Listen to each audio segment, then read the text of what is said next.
So, today's a holiday, which is great, unless you live alone.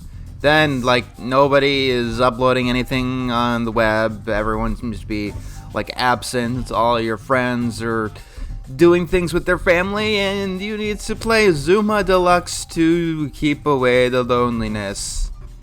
That is me, but we have to start a new game. So I am John. Enter. Zuma, for the longest time, was my favorite PopCap game. It's not anymore, and we'll get to that as we go here. The basic goal of the game couldn't be simpler. I need to make sure that you can see my my mouse. Yes, you can. Excellent.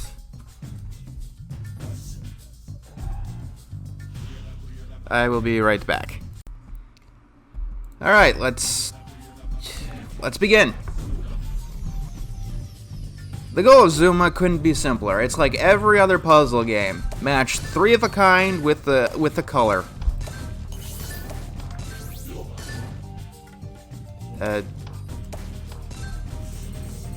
Every so often, you'll hear Zuma and you'll be able to move on to the next level.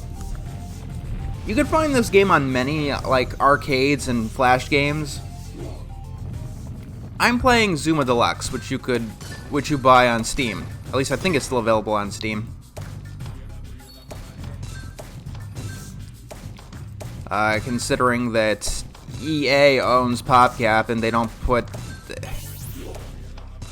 like putting PopCap games on Steam anymore, or any of their games on Steam anymore, because it's fucking Origin.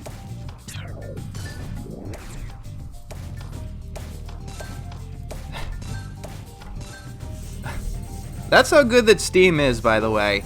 It's so good that people complain when it doesn't have a monopoly on the market. I'm a little bit tired. It's early. If you're wondering, though, my absolute favorite PopCap game, it's not Bejeweled, it's not Plants vs. Zombies, it's not even Zuma. My favorite one is Alchemy. I like the music, I like the mechanics, I like the atmosphere of it. But that is a PopCap game that's exclusive to Origin, and I'm not getting Origin because I fucking hate EA.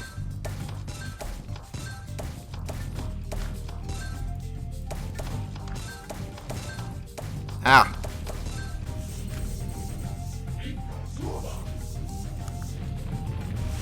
So yeah, if you play this online, there are probably only going to be a few matches or one map that just infinitely repeats. Zuma Deluxe, you are able to beat. You know, if you can beat it. It does have an ending, is what I'm trying to say. So on each level, you basically try to get a number of points before the balls get to the end.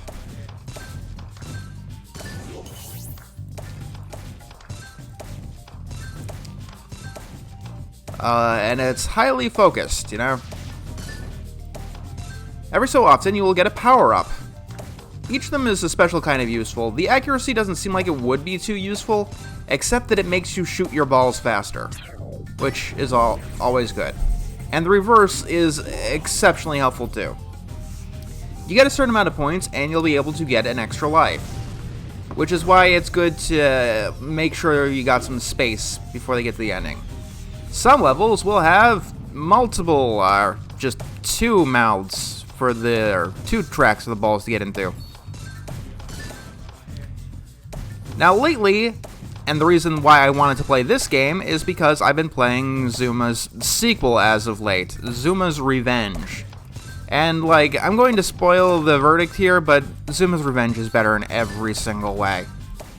And honestly, this is kind of one of my biggest peeves in going through this 1001 games. When I know for a fact 100% that the sequel is better in every way, to the point where there is no reason to play the version that they included. Why would I want to play the version that they included? I would so much rather be making an episode of Zuma's Revenge than this one. And the only reason that I am doing this because it's Zuma. I love Zuma. I don't know if it's my favorite puzzle game of all time. Some people don't call this a puzzle game, but it's matching 3 of the same color. That's what our definition of a puzzle game is. Like I mentioned this before, but but the problem with the puzzle genre is that it really hasn't seen a renaissance or a influential game that takes the genre to the next level since Tetris in 1984. It's not that I dislike the puzzle game, I just wish it did more. Then again, every time a puzzle game tries to do something a little bit special, it's classified as another genre. Like collecting things or solving riddles, that's usually referred to as an adventure game, not a puzzle game.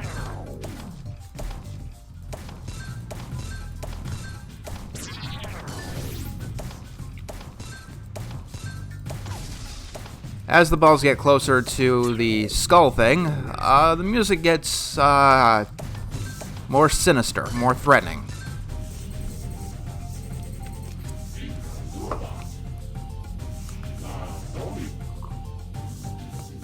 That's stage 1 complete. There are 12 stages. And I suppose I should, actually, there are not 12 stages. I should talk about some of the weaknesses of the original Zuma. First of all, there are only 3 stages, essentially. It says 12, but there are only 3. Every single time you get through the first 3 stages, you have to play all of the same maps from the first 3 stages again. Just a little bit harder. They usually just add another color. Right now we have blue, green, and yellow. Blue, green, red, and yellow. My god. There's also purple and gray that they will add.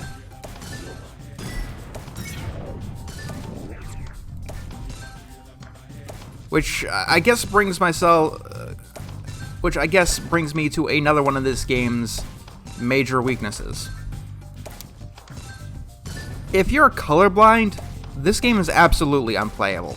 And I know that sounds like a weird complaint, but it is something that I do think game designers should think about.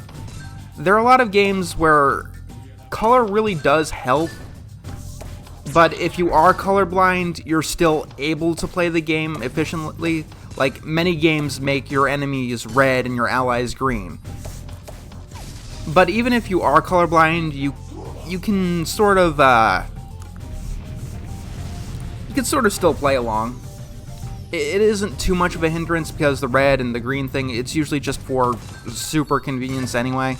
Most people could catch on. But no, like, I tried playing this game in grayscale. Don't ask me why I did it, but I tried to do it, and no, it is...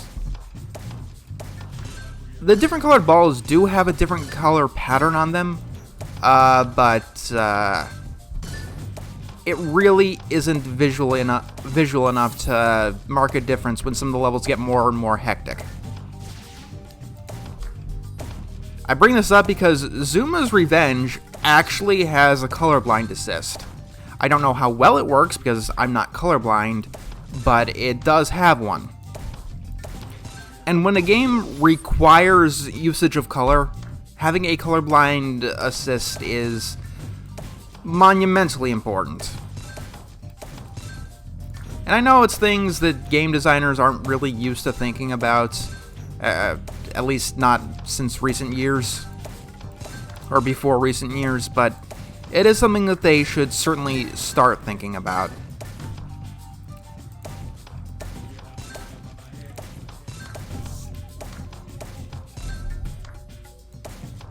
Also, the different color of balls are more distinctive in Zuma's Revenge from the start. The levels have far more variety. Like, even...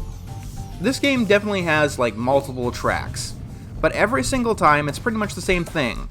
The frog is roughly in the center. Plain and simple.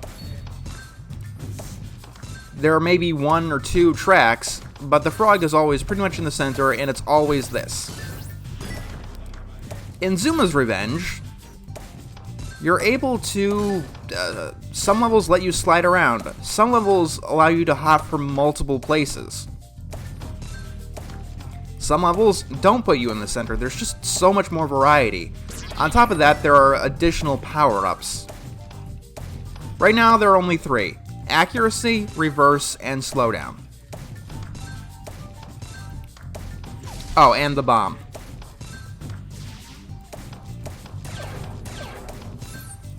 You get bonuses by shooting through open gaps, which can really come in handy.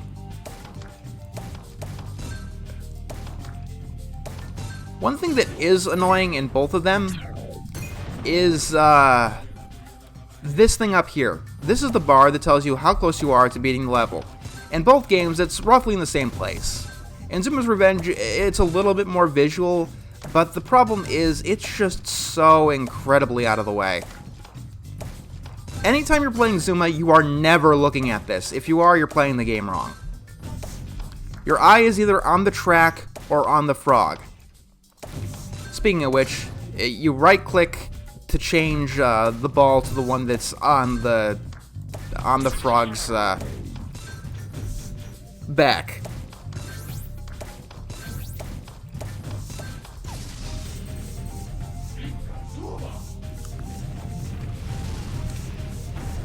This line here, it probably should actually be on the bottom, or at least somewhere that's distinctive. I guess it doesn't really matter because there's no really reason to look at it. You just keep trying to fight as long as possible. Ah. And sometimes you screw up.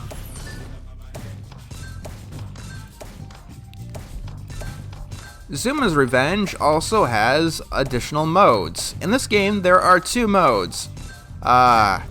This quest mode where you go through every single level, which is, I guess you can call it a story mode, even though the story is kind of, let's call it meh.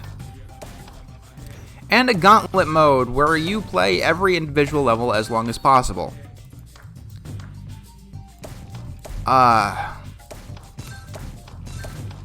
Zuma's Revenge has a story mode with more interesting, more dynamic, and more different levels. It has a challenge mode where you play every single level and you basically try to get as many points as you can on the level, trying to hit a certain ace target. And it also has an Iron Frog mode where you basically try to beat 10 levels without dying once, which I have yet to be able to beat. I mean, it's not as much variety as, say, Bejeweled 3, but it's still a lot more variety than you'd expect from Zuma.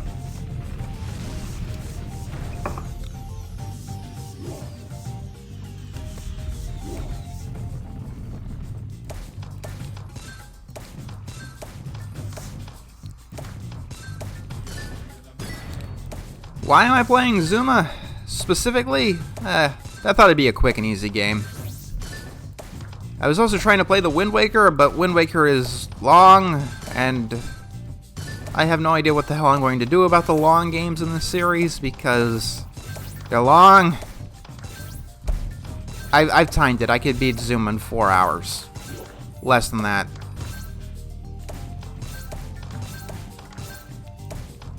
It goes faster if you keep trying to hit combos.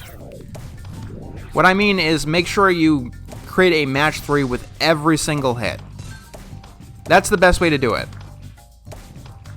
Ramping up the combos is largely luck, I think. But if you are really good at thinking in the moment, you can create setups. You just need to have a good eye for that kind of stuff.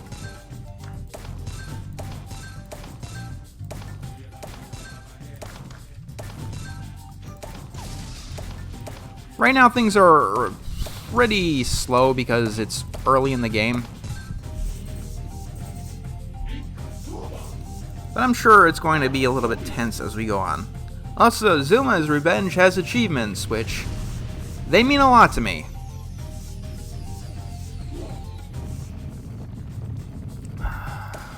Excellent, stage 3. Some people think achievement hunting is just petty or a waste of time, but I don't know, there's something enthralling about it.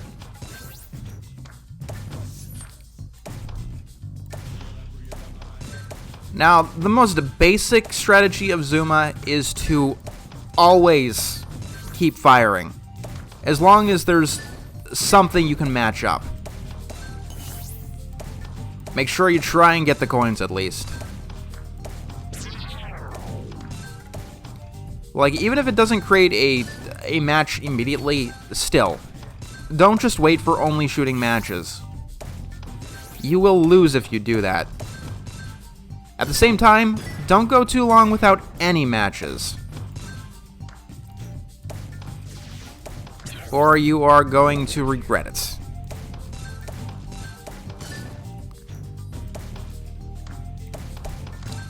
Also, now that I played Zuma, I am almost done with all the PopCap games in the book. The only one left is Peggle, and what I still have to do in Plants vs. Zombies, but technically I already beat it. Not technically, I have beat it. I could stop anytime I'd like, but I'm still going for it. It just takes a while. That's the most annoying thing about both versions of Zuma. When you try and make a match, but because you made another match, you accidentally misfire.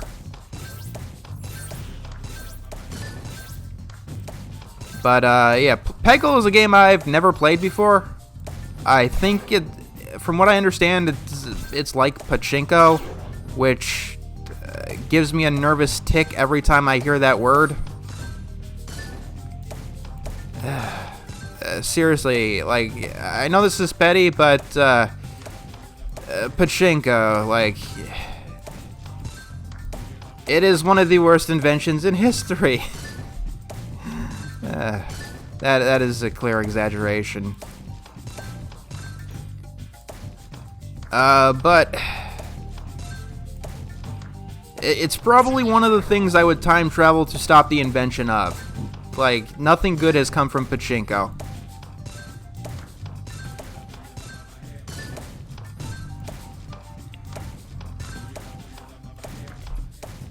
But I suppose it's a good idea to talk about the PopCap games that haven't been included.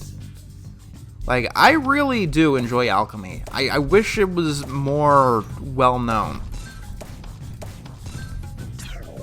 It's hard to describe. It's a puzzle game where you match things. But it's more than just matching colors. It's matching shapes based on zodiac symbols. Like,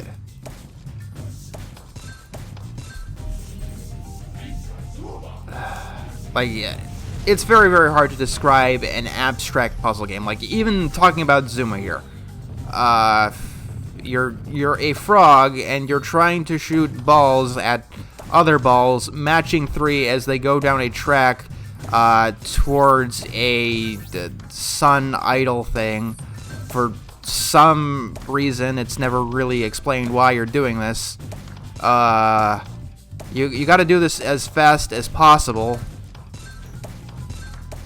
As you're screwing up, it gets louder and louder. There are a few power-ups, but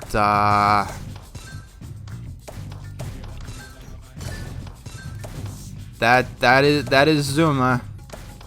It's got an Aztec or a Central American theme. I don't exactly know what Zuma means, but yeah. Seriously though, if you've never played Alchemy, look it up. I wish I could buy it on Steam, but no, it's only available on Origin, even though all the other PopCap games are available on Steam. Except another popular one, I think, Feeding Frenzy.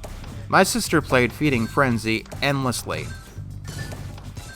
It's a game where you played as a fish, and your goal was to eat other fish and get bigger and bigger. It's kind of like the early stages of EVO.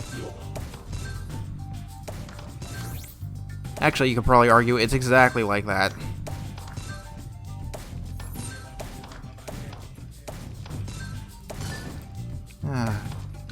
PopCap was a good studio. Then EA bought them. Yeah.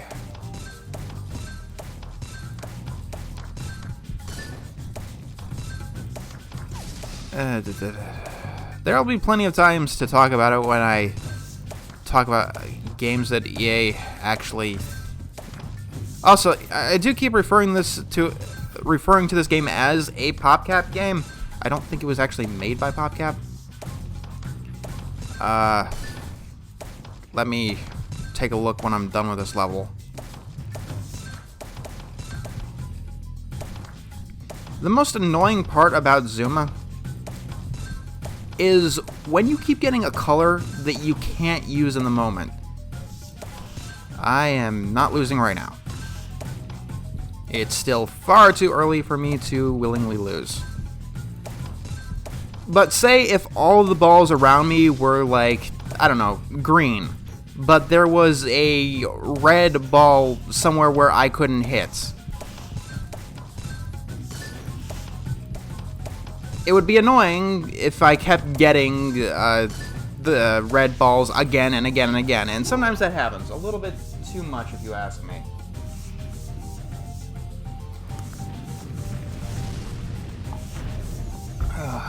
Oh, this level layout. It's not going to be much of a problem now, considering this is only stage 3, but later on, it's going to be hell.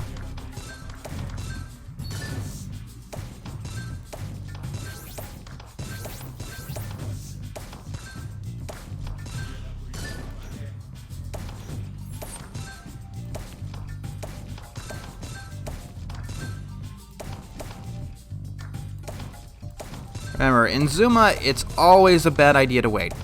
Always a bad idea. The only exception is if you're specifically trying to hit a power-up like that reverse switch. The reverse power-up is incredibly important. Some levels I've only survived because I've hit enough reverse switches.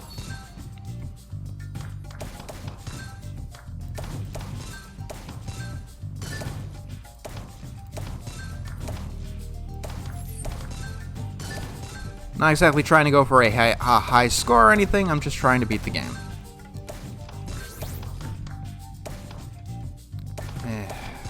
Couldn't get the coin, goddamn it. In Zuma's Revenge, instead of coins, the bonus items are fruits. Which I guess fits the theme a little bit more. Sort of.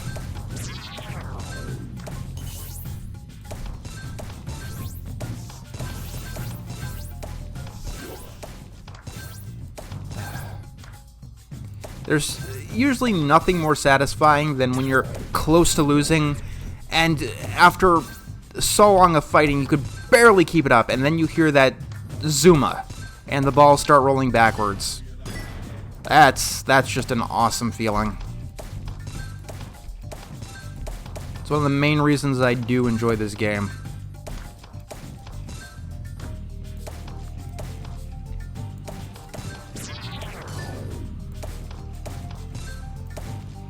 Doop-de-doop.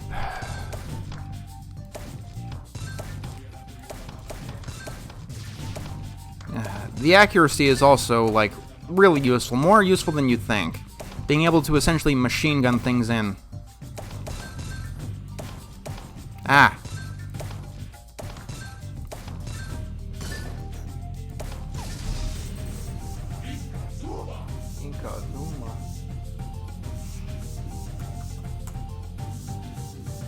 Let's see, Zuma.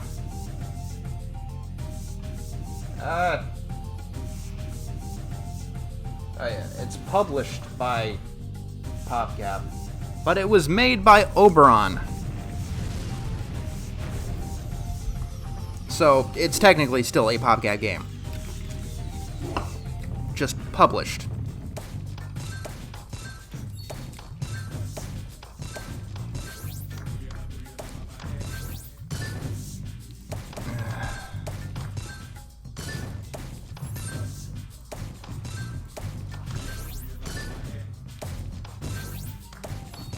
Now, there is definitely a lot of luck involved in this game, more than in other puzzle games, I think. But I still think that it's not enough to make this totally an RNG-based game, because usually you're able to hang on, you're able to survive. A good Zuma player can take any layout, which is the hallmark of a good puzzle game. Why I like this puzzle game more than, say, Tetris or Bejeweled, though, is because it's a lot more active, it's a lot more energized. You can't just wait. You have to keep playing. And unlike in other puzzle games, it doesn't feel like there's just this, like, one moment where the game decides that you played enough and it gets just that little too fast that instantly makes you lose. Like, maybe it's just me, but other puzzle games like Tetris seem to have that moment. It gets from too easy to impossible.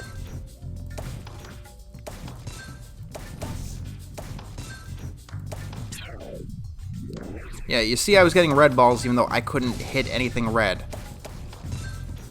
Equally annoying, I guess, is when both of them are something that won't make a combo and you want to keep your combos going. It makes you tempted to just, wait for an available time, but waiting is bad in Zuma.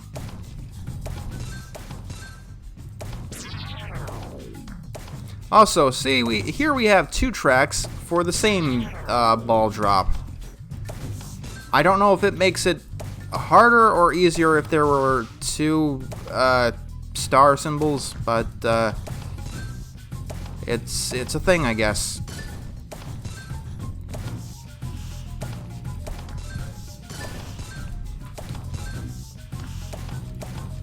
So I guess what I really would like to talk about when it comes to Zuma is what I should do about the games when I know for 100% sure that a sequel is better. Like, Zuma's Revenge is objectively better, to the point where there is no reason to play the original Zuma. Yeah, this is the story of the game. And, you've seen pretty much the entire game, except for the ending. Now we just have to deal with purple balls. Every map in Zuma's Revenge is different. Every single one has a new challenge for you.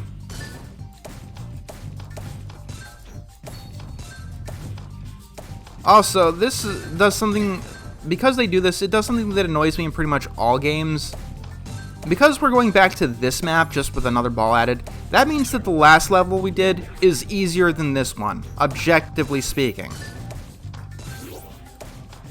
And I really don't like that in video games. I think every single level should be more difficult than the last. In pretty much any video game. I think most people can agree that that's probably how it should be. But no, we won't get up to the amount of difficulty we had for quite some time.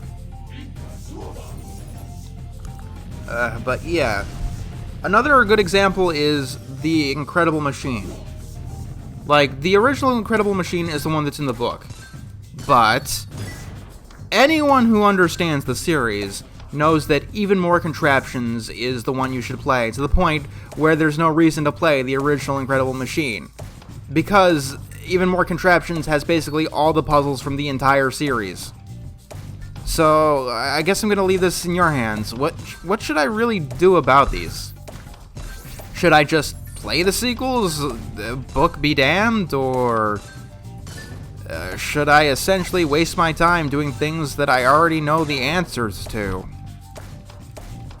Because honestly, I'd rather play games that I know I don't like, but are at least unique in their own way, like Grow, or Facade, or Indigo Prophecy. Because at least I could do something interesting there. I mean, redundancy is the absolute worst for me when it comes to this book. Yeah, and it's definitely the thing that pisses me off the most. Even though I believe Zuma's Revenge was made after the book came out, so I can't exactly hold this particular example against them that much. Although they screwed the pooch on Bejeweled 2 and The Incredible Machine. Like, yeah, an Incredible Machine game because it's rather unique, except for the games that rip off Incredible Machine. There aren't really many games like it. But it's absolutely not the best Incredible Machine game, and I will be right back. And we are back.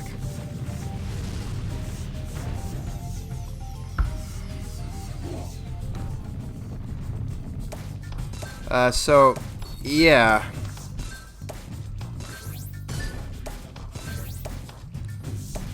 I mean, I guess in the end, it is up to you. What do you think is more in the spirit of this challenge than in the letter?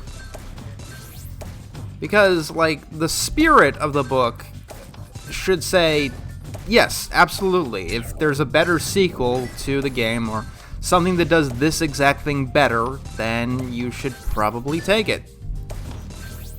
Like, I mean, if there's no reason to play the original Zuma because the sequel is better in every single way, you're still getting the experience of Zuma, what it's in the book for.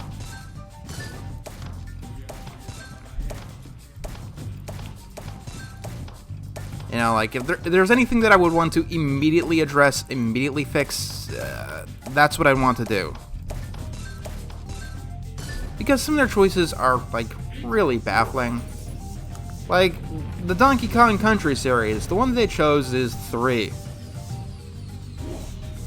3.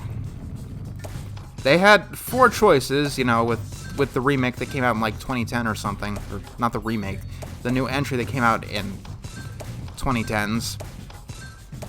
But no, they went with the original...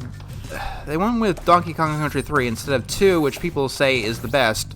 Or the first one, which people say is, or which is the most, like, revolutionary of them. I mean, like, if I already, like, know that, 2 is probably the one that goes in the book, why would I even bother with 3?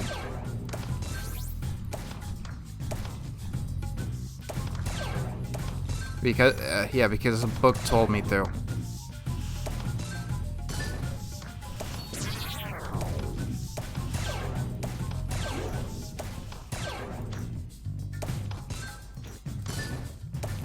I'm sure there are really advanced Zuma strategies that either I'm using but don't really describe, or, ones that I don't know how to use.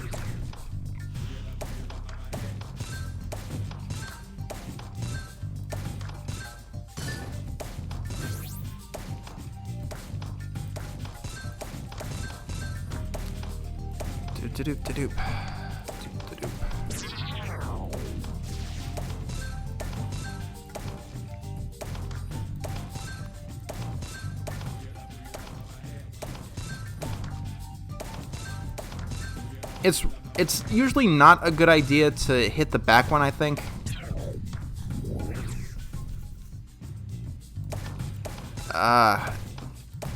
Because the one that starts moving is closer to the end of the track. I mean, sometimes there's a brief bit of pause to compensate, but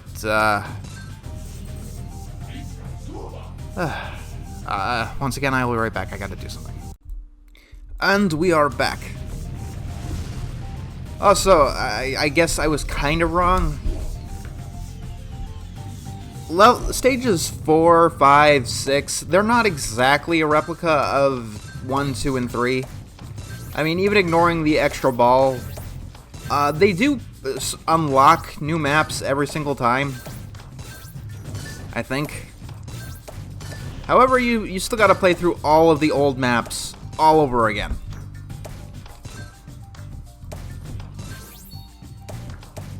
And in a game like this, reusing the same maps over and over again is probably not a good way to fake longevity. in all honesty, I should be able to play, or I should only have to play every single one of the stages once. No more than that. And, you could separate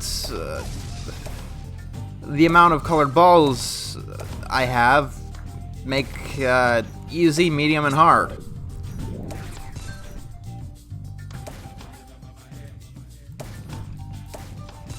Easy doesn't have the purple, and hard also has gray. That would improve the game immensely. Sure, the campaign would be quote-unquote shorter, but who plays puzzle games like this for their campaign? That's not the point of a puzzle game. You play a puzzle game basically to waste time. I mean, technically you do anything of entertainment to sort of waste time. But you know what I mean. A puzzle game is usually for when you got like 5-10 minutes to spare, or you're winding down in the day. It's not something you dedicate like hours and hours to try and get to the end.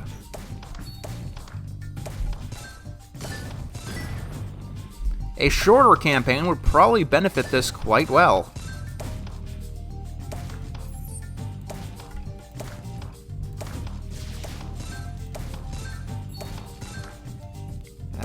No, damn it.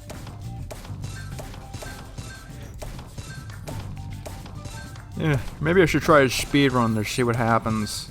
I don't think this is a game you can speedrun. I mean, technically, you could speedrun anything, but there's probably just too much RNG to make a speedrun really work of Zuma. But yes, I should probably try and beat this as quickly as I can. Because, like I said, I would much rather be playing Zuma's Revenge.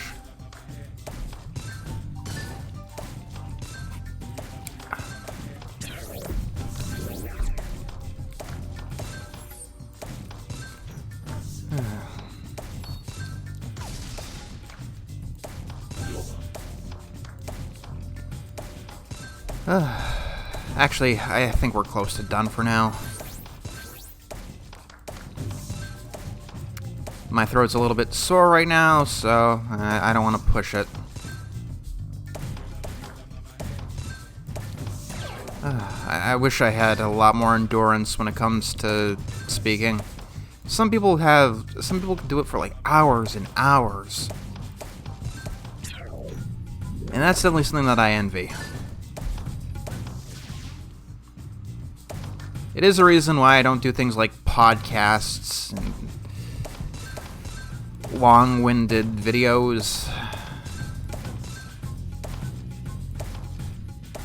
My throat is just not that good.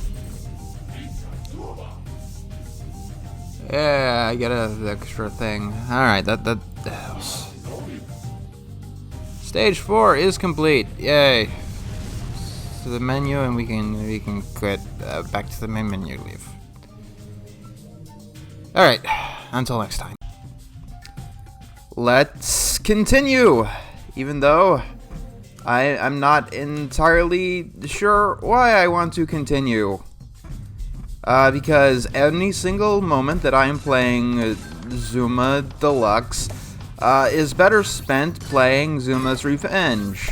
I could seriously be trying to get another try at Iron Frog, something that I can't beat because it's so fucking hard. Even the overall aesthetics in that game is better. Like, the colors aren't so... like, I was playing it like less than an hour ago.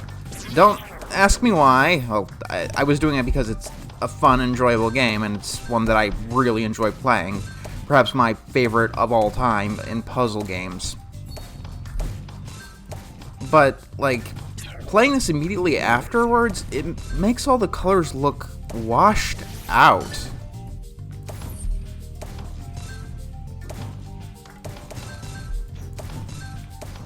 So... Also, the accuracy power-up does make you shoot faster. So it's always worth getting. Like, I should definitely make it clear that the original Zuma is not a bad game. Absolutely not. I've got a lot of hours on Steam of Zuma, like probably literally over 100 hours in the original game. That's because I didn't have Zuma's Revenge.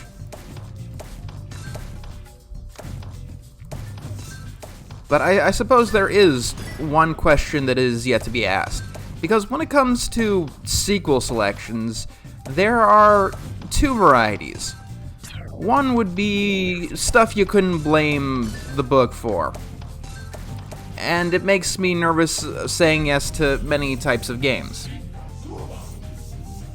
Like, after you write a list of 1001 video games, it's always possible that there's going to be a sequel that comes along after you're done that just completely blows the original out of the water. Like, I think people are saying that about Red Dead Redemption 2.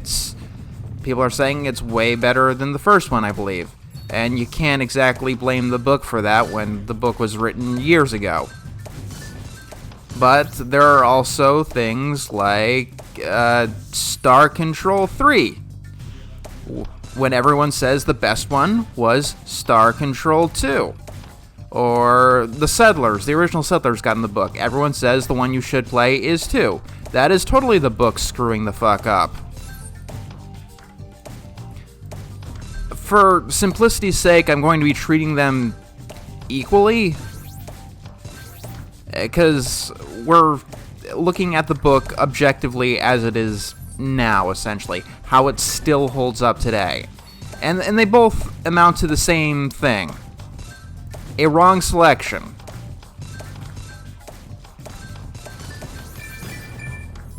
Oh yeah, extra lives. Why don't you take a bet? How many lives do you think I'm going to have at the end of this? I'm hoping that I don't die. Wow, the change in the music starts really early in this version. As you get closer to losing, the music will change and get more and more tense. And that could actually screw you up. Like, music changes in a puzzle game, like, they're usually used as a warning that you need to start playing better, but in my experience, that just makes things a lot harder than they otherwise would be. Like, in Tetris, one thing I did, one of the hardest things I've done in any video game, is B mode, maximum height. And I could not do it until I turned Tetris's music off. I'm talking about the NES version.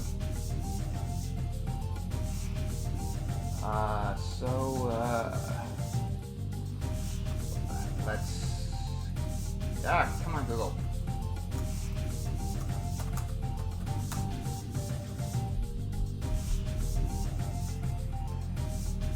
Oh, that's nice. Zuma's Revenge came out in 2009, before the first version of the book. This isn't a Bejeweled 2 situation. This is a completely new situation. They were wrong the first time around. Nice to know. I mean, I guess to the book's credit, the original version of Zuma is more available. Like, you could find it on all sorts of different consoles. You could play flash games of it. I mean, technically, the version in the book isn't even Zuma Deluxe, the one you could purchase. Just Zuma. Just any game with the frog shooting the balls. Oh, these maps.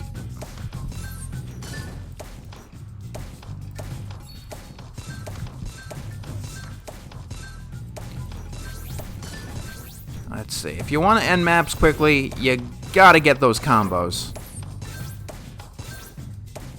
Ah, damn it. It wasn't wide enough. That's one problem with both of the video games, both Zuma and Zuma's Revenge. Sometimes it looks like you can have enough space to shoot the ball through, but you don't really, and it just kind of gets stuck.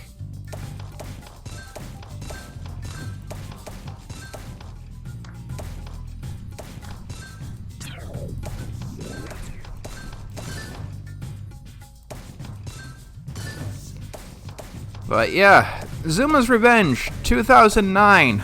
That's worse than not including Bejeweled 3, because at the very least, Bejeweled 3 didn't exist when the original version of the book came out.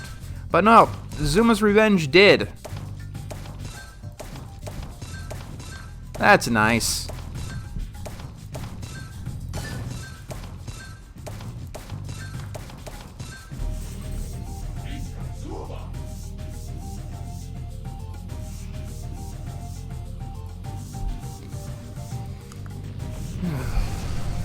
Well, let's just try and get through this as quickly as possible, because after this playthrough, like, I'm never playing the original Zuma again. I literally have no reason to.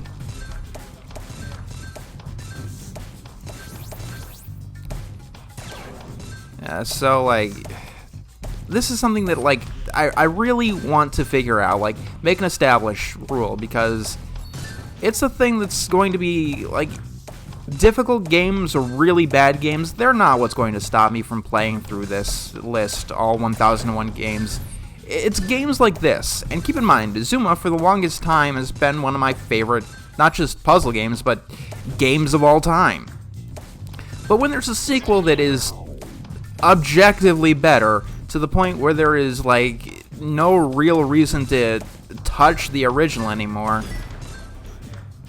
like, maybe this is what I should burn those 100% tokens for. Like, just make it a sequel that I know is better than the one that made it in the book.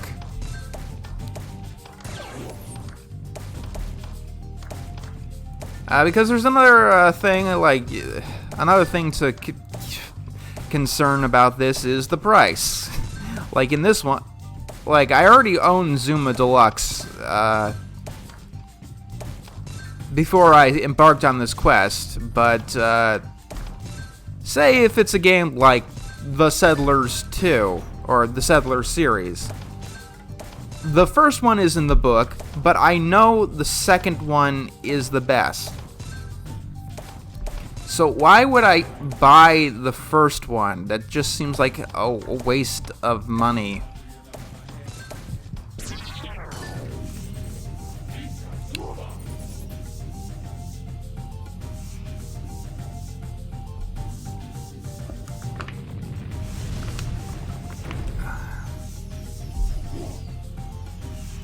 And yeah, I'm probably reiterating what I said last time. This is my second session, but I took a few days of a break, which I really shouldn't. I'm getting, like, really behind on this. Like, I want to get to 100 games before the end of the year. I don't think that's going to happen unless I pretty much did exclusively arcade games. And there's, like, we have, what, about 55 games to go, and there's not 55 days before the end of the year.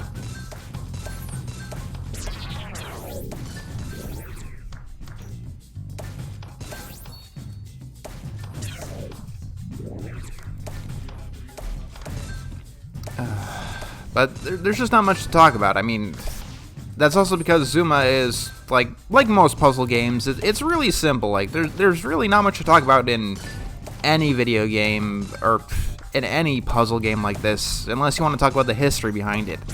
And Zuma doesn't really have much of a history. It's just a fun game that somebody made one day.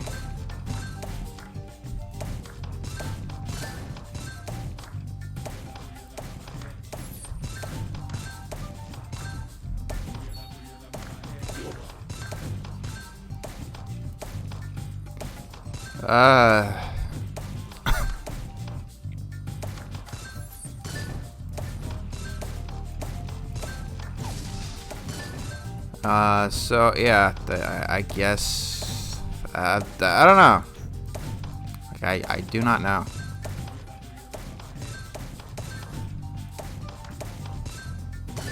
Ah! God, I hate that!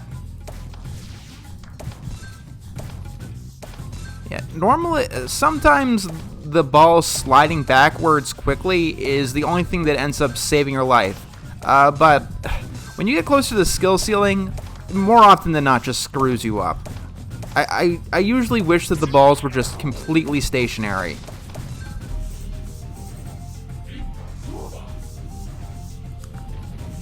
Because as they retract, it gets it gets annoying as I feel like I'm forced to miss.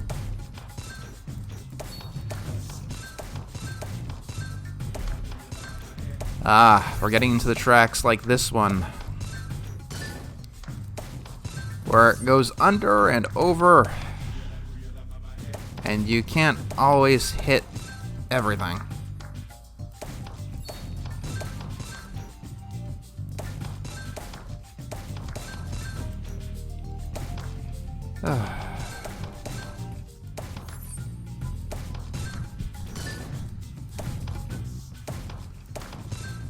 Seriously, that music just starts really early.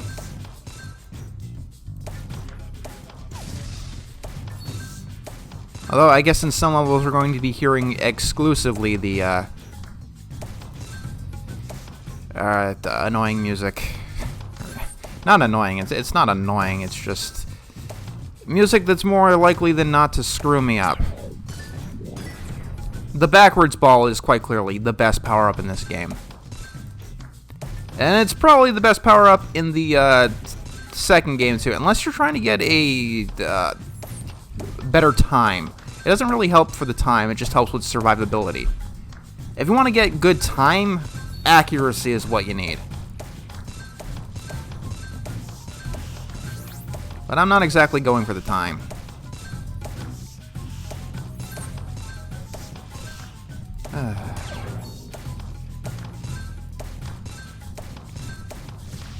But yeah, like, we do need to establish, like, some sort of rule about pointless sequels. Like, the ultimate goal of this book, going through all these games, is for me to determine, like, what is the actual 1001 video games you must play. Like, that's the thing. That's what I want to know at the end of all of this. And, like, if it's an answer that I already have, like... Actually, it's not just that it's an answer that there's no way around it. It just feels pointless. So incredibly pointless. Like, you already know the answer. Staying here is just wasting your time, and beating this game is wasting my time. Plain and simple. And, like, Roller Coaster Tycoon 3, that's the one that made it in the book, but guess what? Even if it was the one that is the must-play, which it's not, you can't buy it anymore! It's not available on Steam. Luckily, I bought it years ago, so I can still play it, but, I mean, you could buy a physical copy, but even so, like, it's not the one you should play.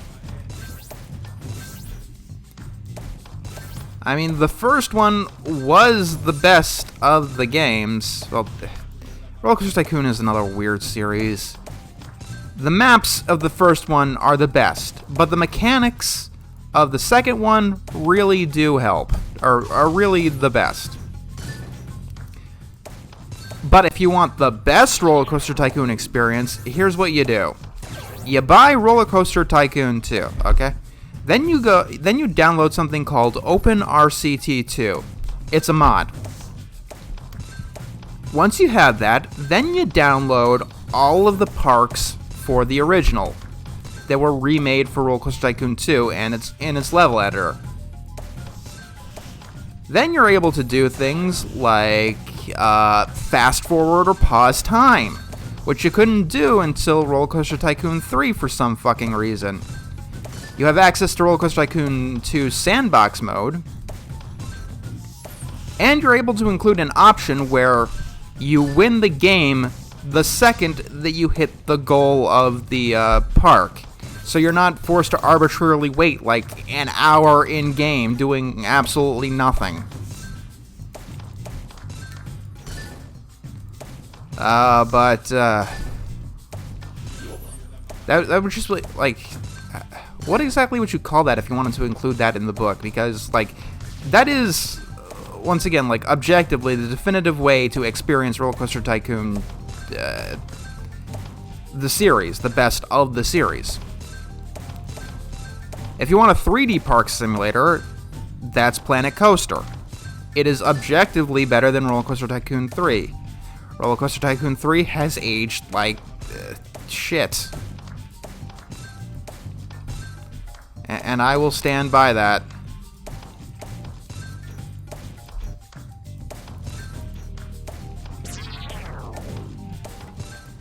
I mean, that's not why they took it off the market. They took it off the market, or they took it off Steam at least, because Atari's license of using the Roller Coaster Tycoon name expired. And the people who own it make Planet Coaster. And why the hell would they want their competitor back on the market?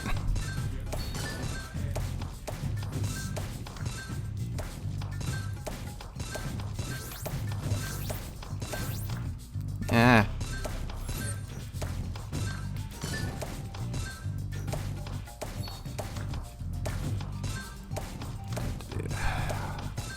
The wraparound levels are probably the hardest in the entire game, because if I get a color I can't use, I'm forced to use it and make my situation worse.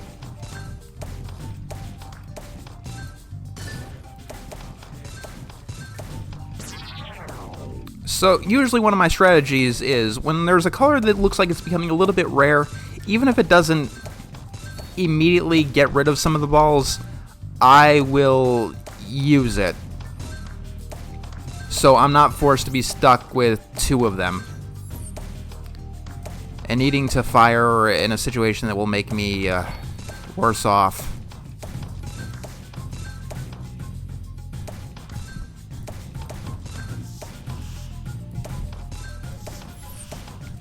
Oh, we're getting close. One thing about Zuma's Deluxe, though, is if it does get this far in a level, you're not really likely to recover. I think in the original, you are definitely more likely to recover something this far. I mean, maybe that's just because Zuma's Revenge can be harder. Like, the earlier levels are easier, but Zuma Deluxe has more levels in general. So there's going to be a bit of a better difficulty progression.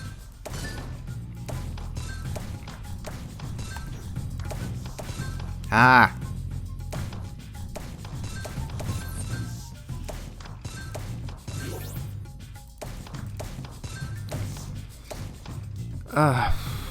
What else to talk about? What else to talk about? Yeah, like... And yes, I know that, like, my accuracy is, like, not the best right now. Like, I'm not making ideal shots. I'm actually not playing very well at all. What did I say in Clax, though? The only reason I'm not winning is because I don't give a shit. Okay, that was just my bad.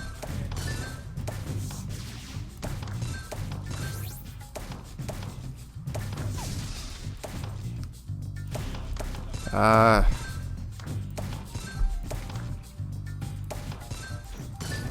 think Zuma Deluxe may have been one of the first Steam games I actually purchased. It wasn't the absolute first. Like, Steam actually tells you which is the first game you purchased on Steam, and mine was apparently Terraria. Which is interesting. It's weird to think that that game is the reason I got Steam, but... yeah, I could definitely see that.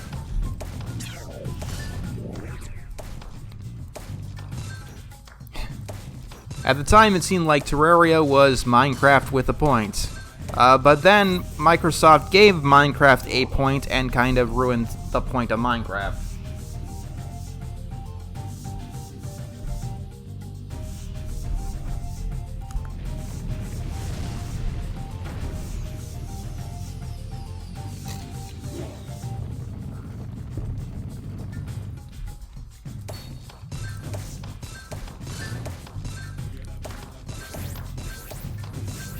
Alright, let's see what I can do if I, you know, try. Apparently that's what I can do if I try. Ah, goddammit.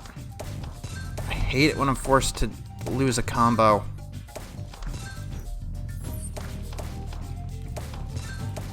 I'd imagine that a top tier strategy is to avoid getting combos for as long as possible. Just making as many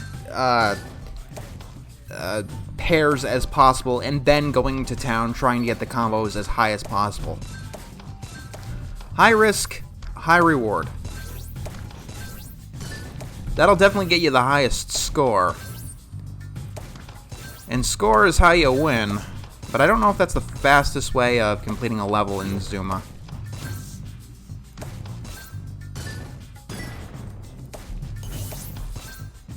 Also, if you shoot at a coin, it doesn't count as losing your combo.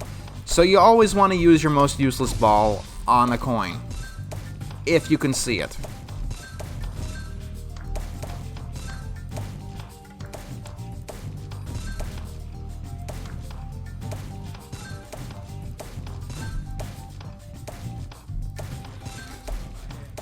Ah, goddammit. The corners are a little bit tricky to hit. Zuma's Revenge, I don't think has as many harsh corners, like these 90-degree angles, because, like, they're not very fair.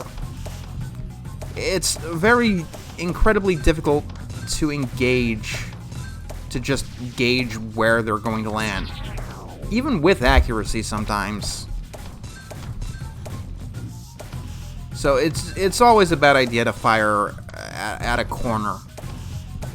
Unless there's something that you really, really want there, like a reverse power-up. See what I mean? That was just a brain fart. Although there is merit to a strategy like that.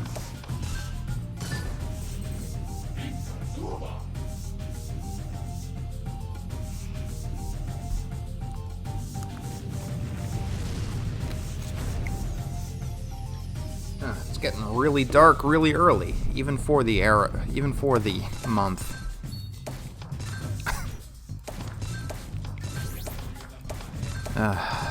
Probably gonna snowstorm or rainstorm or some sort of weather. Ah, goddammit.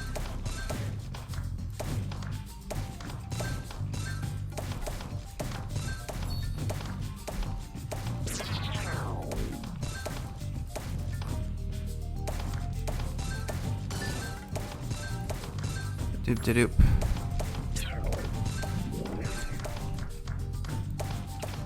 Ah, corners. This level here is actually one of the hardest in the game. Not right now, but when we see this again, that's when it becomes the hardest.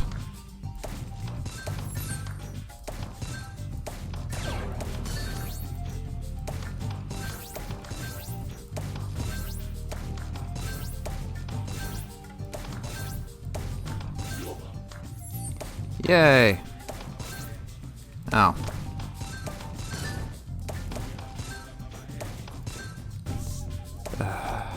I do enjoy racking up combos as much as I can, but like I said, the most annoying thing about Zuma is generally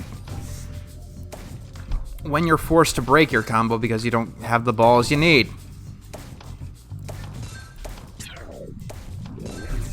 I mean, you'll never get a color that's not on the screen, but it doesn't mean that there are patterns you can hit. Also, it's definitely a good strategy towards the end here because you can still lose pretty easily when the balls stop coming. What you want to do is get rid of any particular color as fast as possible. Make it so you have to deal with as few colors as you can manage.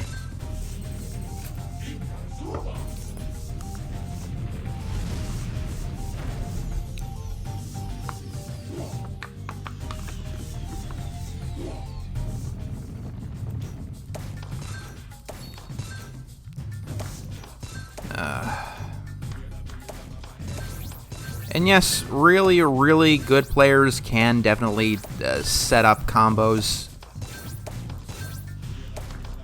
a few turns in advance.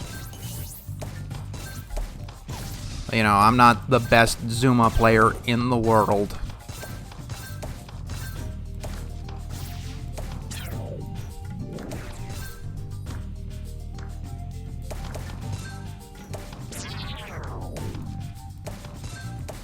Ah, stupid.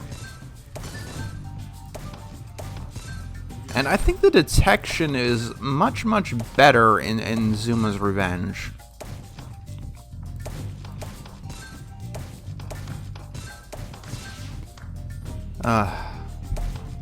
Honestly, this game lately brings back memories, and not the good kind. Like, I think I've said this, but February of this year, I had a very, very bad situation where I couldn't sleep because every time I tried to get to sleep, I had panic attacks. The sensation of falling asleep made me have a panic attack. It was probably related to a relative recently passing away. And I did a few things to, you know, during the time to test out my mental fortitudes to see how much I was deteriorating. And one of the things I did was I played Zuma to test out my hand-eye coordination to determine exactly how worried I should be. And I guess it worked. It gave me a good barometer.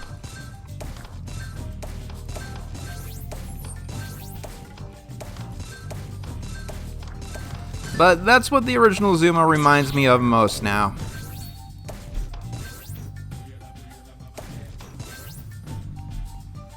No.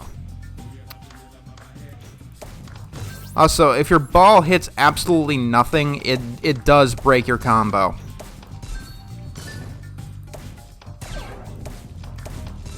And yes, it's better for your score if you just, if you abandon a combo to just keep going. Because time is important.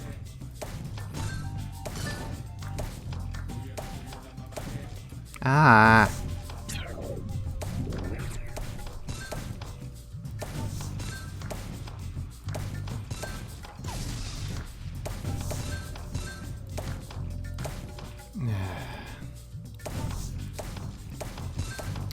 When you use the accuracy power-up too much, you kind of get used to that speed, I guess.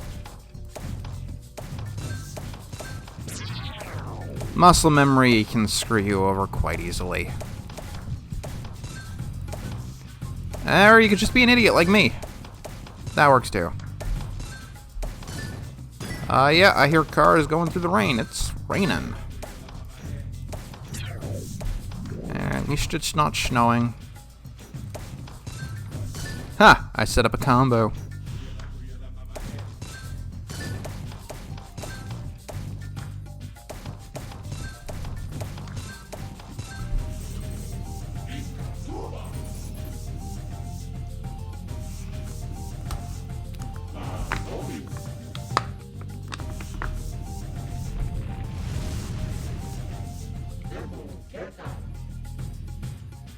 I see what? You have lived still? Is it possible to be the one of which the ancient brought? It was sent in order to, perhaps, to release me. Can we just...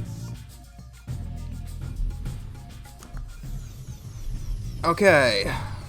Yay! I get to play the same game all over again, just with one new ball! This is my favorite.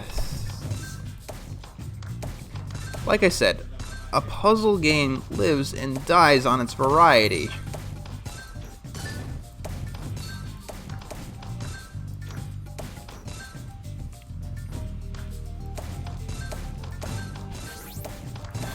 But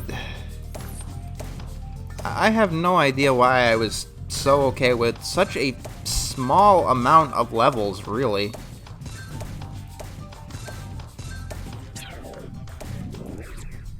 I mean, I guess it's not that small. Let's see, 7, like, I guess there are 22 different level types. But still, repeating the same levels over and over again, that's just never a good idea. Ever. The only way it ever seems to work out in any video game ever, if it's like a meta deconstruction, like you're going back in time, doing this over again for a reason, like with a story and stuff.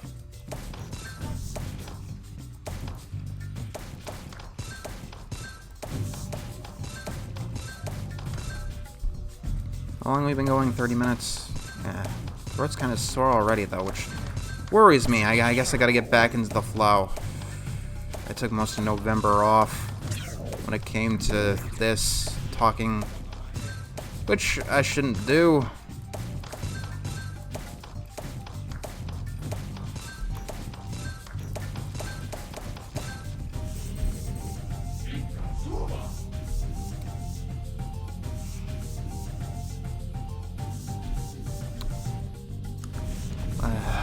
I was planning on doing a lot of Zelda games this month, but I only did one. And that one took me, like, what, 4 hours?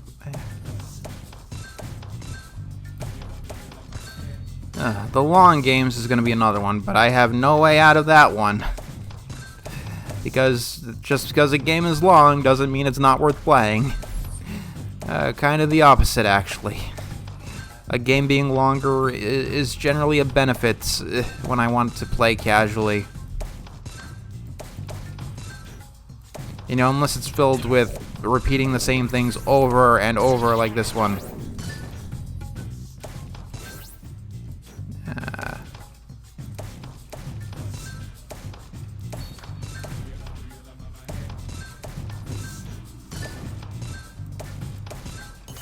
Yay.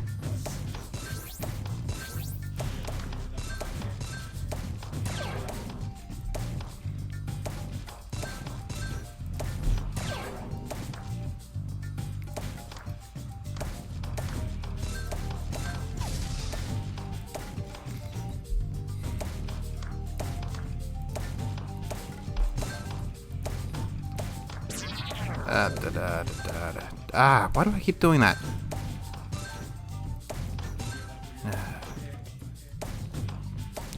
I mean, I guess one good thing about Zuma is there really is only so bad you can make a situation. Because alternating patterns, you know, like purple, red, they can be used to build up really good combos. Or at the very least, a few future easy shots.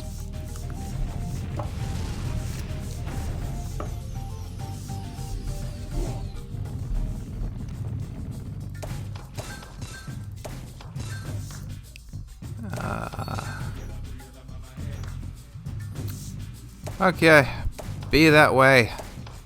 Stop me from getting combos.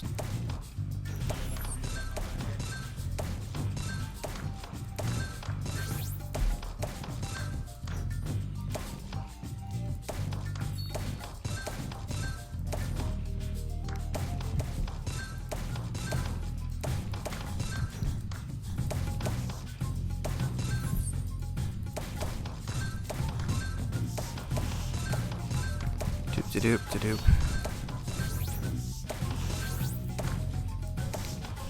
Another thing that people have suggested that I use my 100% tokens for is extra bailouts.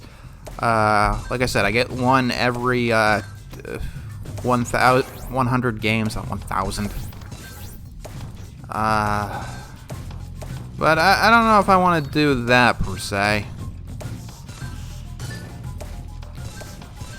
That might come from playing games and beating them on hard.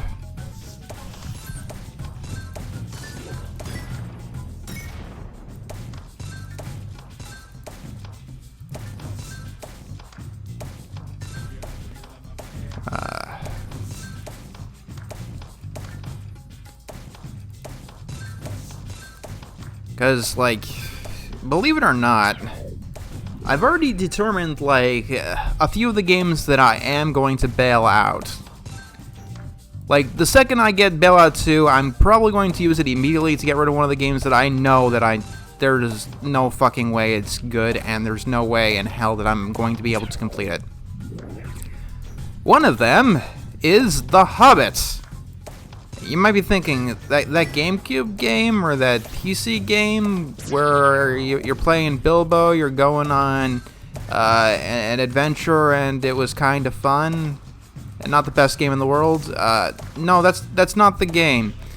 The Hobbit game that made it in the book came out in the 80s, and it's a text adventure. And, like, I'm going to at least try all of the other text adventures. Like, I'm pretty sure they at least knew their stuff on the other ones that they included. Like, Hitchhiker's Guide to the Galaxy is one of the most famous, well-loved text adventures of all time. The Hobbit, on the other hand, the Hobbit text adventure game, has a mechanic that ruins the game. Like, it's one simple thing, but it's basically active time. It's real time. Meaning that if you take too long to type, the game moves on without you. Which is just great. Let's see what else there is. You know how I complain about the book, like with Uno, how an entry in the book is that it's something that you don't need a video game to play. One example of that is Slitherlink, which is the most baffling entry that I have found. Yes, even more baffling than Uno. First of all, you can go and download Slitherlink puzzles. Just type it in Google and voila, Slitherlink puzzles right there. But first of all, they got the title of the game wrong in the clicked off. They got the title of the game wrong in the book. It's called Puzzle Series Volume 5 Slitherlink. And do you know why this is particularly annoying? Because it's a Japanese exclusive game. It was never released in the United States. So the book included a Japanese-only puzzle game that didn't need to be a video game. You could literally buy a book of Slitherlink puzzles to take in the car if you really wanted to play it on the go. And they put it in the book under the wrong name.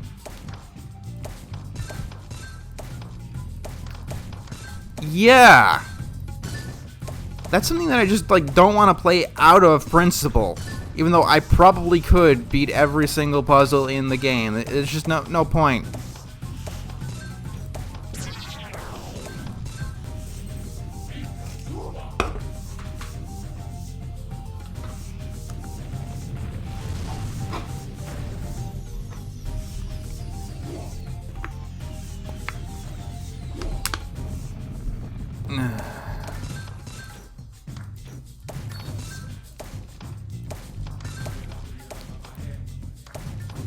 And, yes, like, so far, like, most of the games have been no, and we have seen a lot of ridiculous entries. And I will admit, for a lot of this, I have been, you know, calling the things in the book that I know are not going to make it. Get rid of the ridiculous shit first. So if we're gonna give each of the individual segments, like, if you wanted to, I want to divide the book into basically 10 segments, 100 games each time. And it's probably clear that the first couple are probably not going to do very well. As I get rid of all of the random weird shits that they put in the book, like Slitherlink, like Uno, Grow, and games like this, like Zuma, where the sequel was basically right under their nose.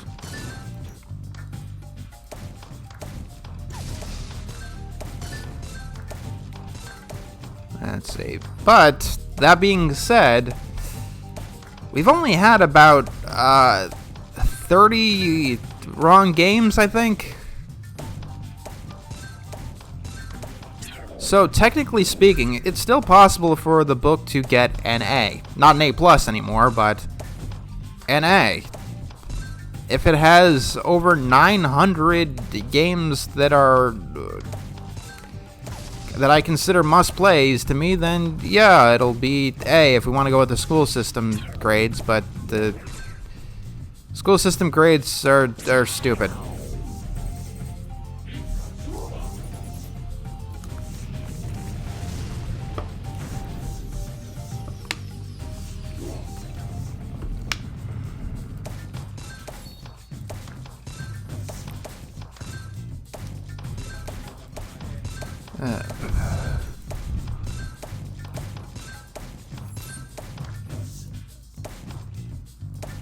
Like, I don't really know what else to talk about, even. Like, I mean, with other short games, there are going to be things that are going to be at least interesting to talk about, like Miss Pac-Man, for instance. There's plenty of interesting things to talk about, considering the cultural context of where we are now. I mean, I could play, oh, I don't know, Diablo. And we can have fun talking about that.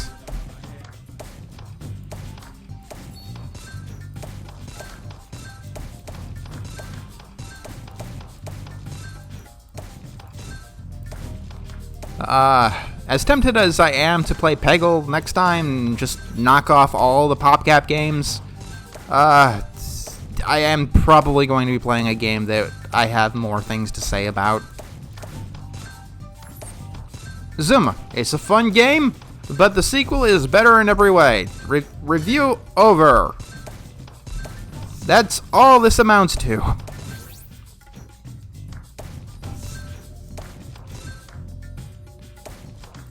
I guess I can show off my mad skills.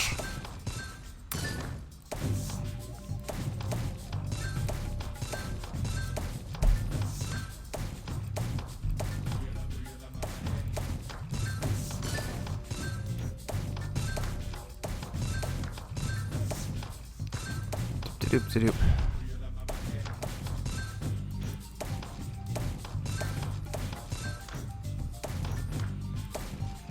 Ah. Oh, good. The sore throat's starting to subside a little bit. Ah, shut up, music. I'm nowhere close to losing. In fact, we're almost kinda done here.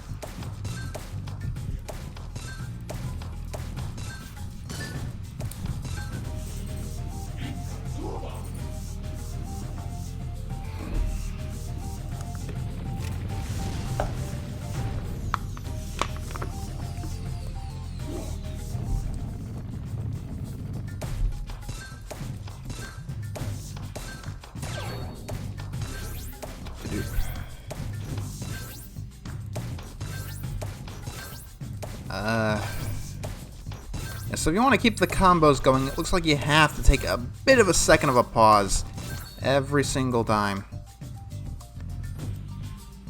Can I do it? No, that's just dangerously stupid, I guess.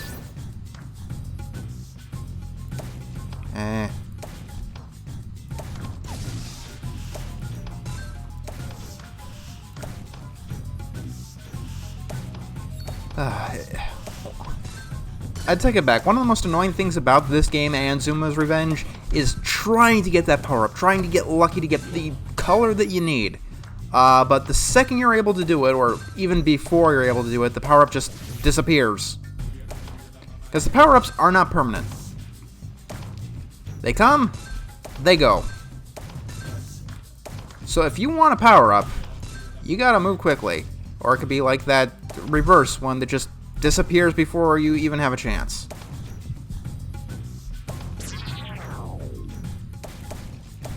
Come on.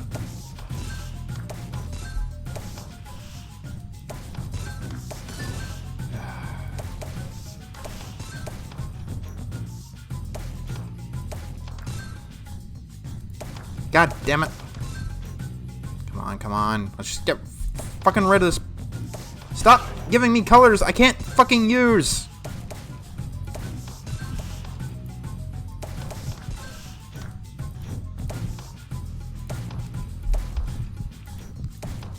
Ha! Oh my fucking god! There! No more fucking blue! It's gone!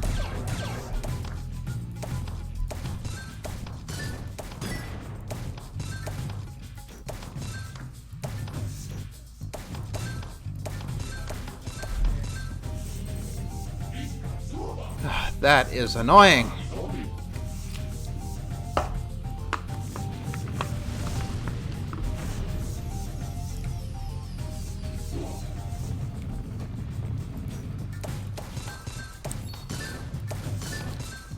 Huh. A lot of room for a thing here. Ah, wrong one. A lot of room for a combo, but I screwed up. What the fuck is with all the yellows?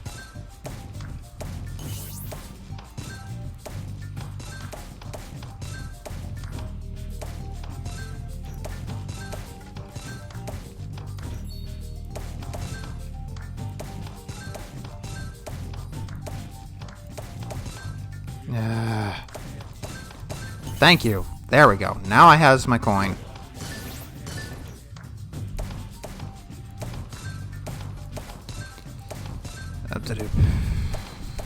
I just need to focus on beating the game. That's all.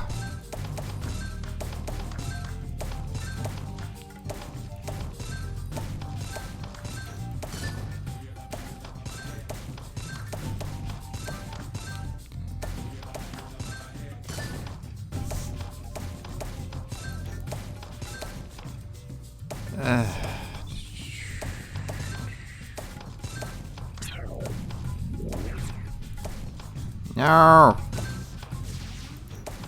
There we go, some accuracy.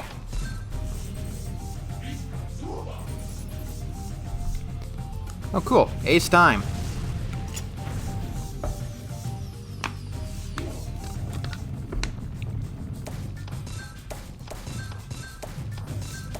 Ace time is always useful. I'm getting deja vu. It's almost like I played this level before. You know, in this exact playthrough.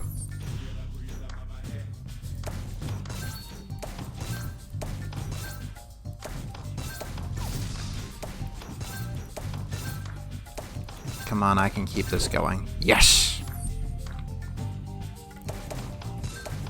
After you hear that Zuma, keeping a combo is largely pointless in my view.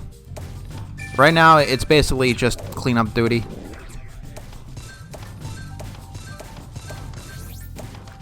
Now this is how you ace a stage.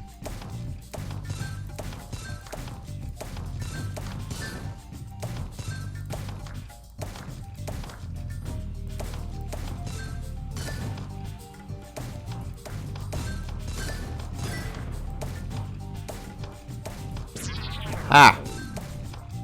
Ah, wrong one.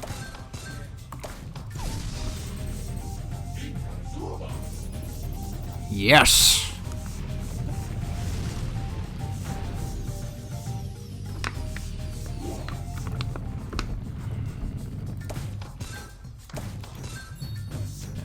Great.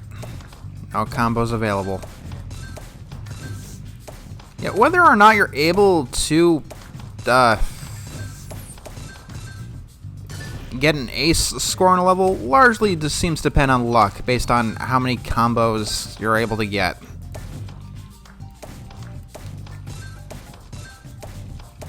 I mean, like, surviving the level, that's not random. Well, I don't want to say it's not, there's no randomness at all, because you can easily get screwed over. But you're able to prepare for most situations. Usually, if you're getting close to losing, it is because you didn't play well enough early on.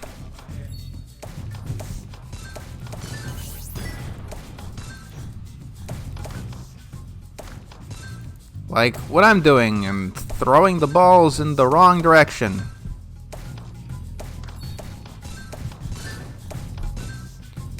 Also, let me see something. Yeah, if you pause the game, all of the balls vanish on the track, so you can't, use that to cheat and reorient yourself. However, there is one thing you're able to do, and that is see what ball you currently have and what's in the back. Like I said, right-clicking will switch the ball between the front and the back. And you can use that to your advantage, especially with this thing called memory. If you got a good short-term memory, you really can trick the system. Both in this game and in Zuma's Revenge. I don't know how good that'll work, but it might help you survive if you're having trouble.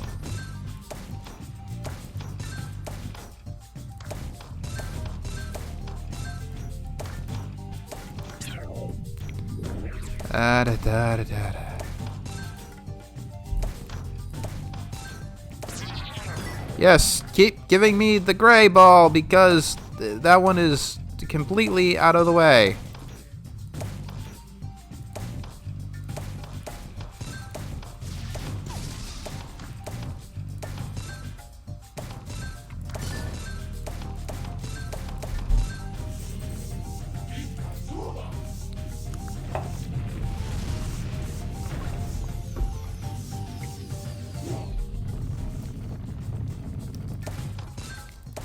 Now, one thing about Zuma's Revenge I don't like is the challenges. I think I've said this, but it has a challenge mode, but the only challenge is where you have to score a certain amount of points in a certain amount of time on every single level. That's all that it is.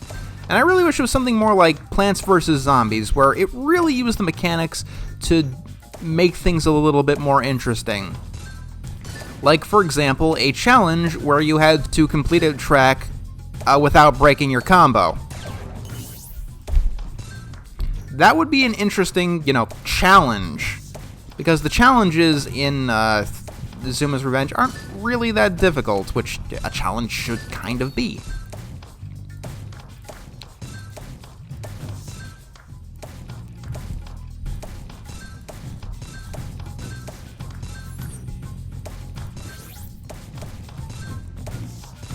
Another one, maybe, would be to only give you the balls of the color that has the least amount of combos available.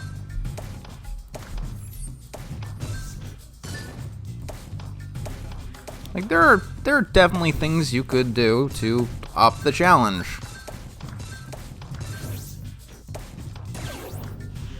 During boss battles, which Zuma's Revenge has, you can get inflicted with status effects. And considering the bosses do attack you. They could have done a lot more than just point attacks. Or time attacks, I guess.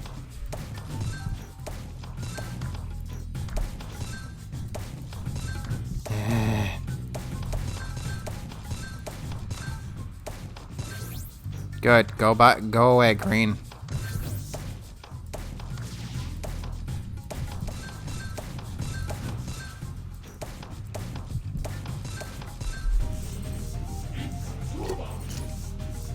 Yes, ace time. Huh. It remembers my old high scores, even though I deleted the account that made them.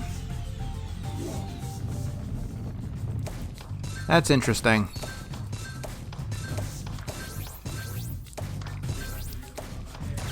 Although that reminds me of another problem that I'm going to have, and that is cloud saving. When I do these games, obviously I like to start from the start, like a fresh game, fresh install, no saved games in the background, just go. However, there is one game in the book that's completely obnoxious with how reliable its save is, and that is COGS. COGS is a good example of why you should always be allowed to delete your saved games. The game COGS autosaves. It's a puzzle game, and it'll save pretty much everything you do. However, sometimes you want to start a new game. However, you can't do that. So, what do? Well, if you just reinstall the game, actually, nope, that doesn't work. COGS uses the cloud to save. So, if you're playing Steam and you reinstall COGS, even on a new computer, you're still stuck with your old saved game. Forever. I'm sure there's a way to fuck around with the configuration files. It has to save the thing somewhere. But yeah, like... this is something that I really want somebody to look up. How the hell do you delete the save data in COGS? Because even if I wasn't doing something like this, I should be allowed to delete my save data. Like, there are plenty of reasons somebody might want to start fresh. You know, maybe they haven't played the game in years and they want to re-experience the beginning.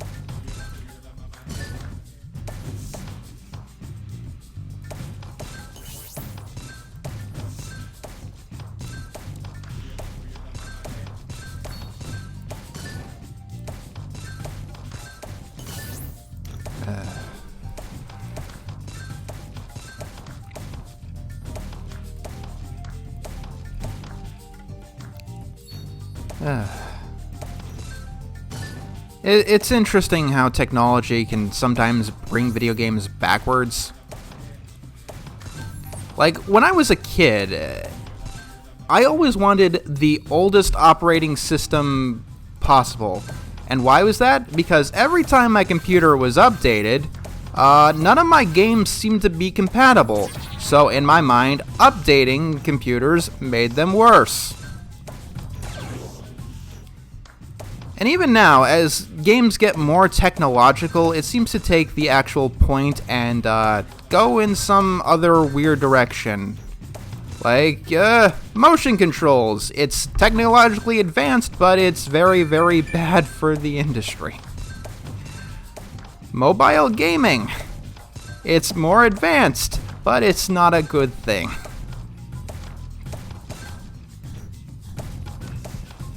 There will be a time to talk about all of these topics, so don't you worry. We're going to have a lot of fun doing this, even though there are phone games in the book, but I don't know how to record them.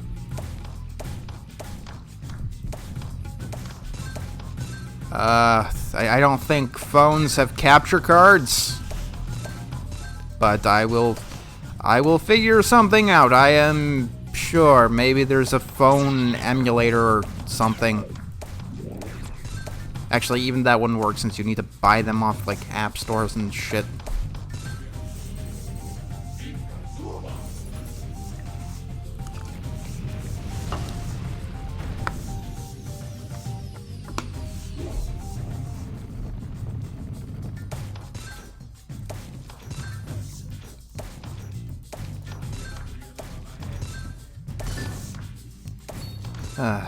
But yeah, I do understand that these technologies can be used for good, and they have been used for good, definitely. There are definitely good cell phone games, there are definitely good motion-controlled games, it's just, usually they're not so much. Like, all the shovelware games that were just made on both these systems. Or with both of these things in mind.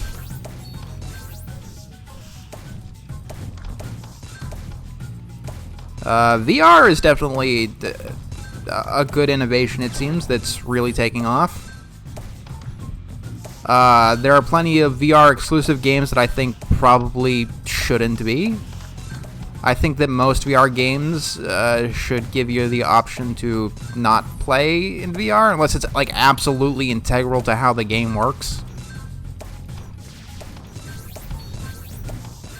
But if what's going on can be simulated with, you know, a mouse moving everywhere, then let me use the fucking mouse. Because there are a lot of games on Steam that are VR exclusive that I wouldn't mind just using the mouse to look around.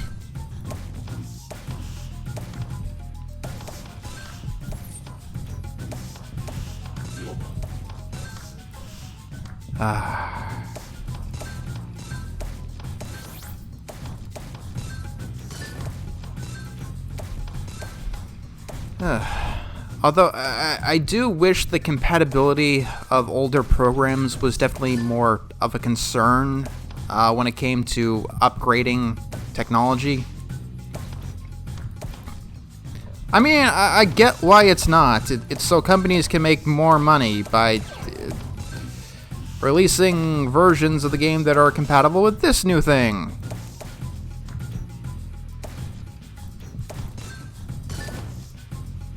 Or, less cynically, I suppose, we found new ways to program things that make them more quick or more useful. We don't need to go through so many hoops to do the same basic old things, but these older games required these hoops. And I suppose this is more important than somebody who's nostalgic who wants to play Lego Island, which Lego Island is the hardest PC game in the universe to get working on a modern system. I will accept no other answers.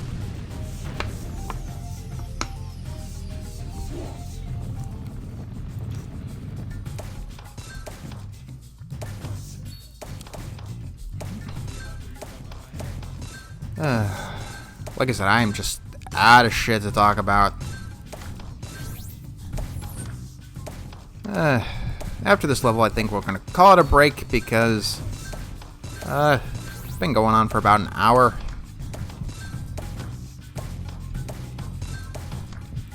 And I think we only got one more session to go after this. We're on level 9.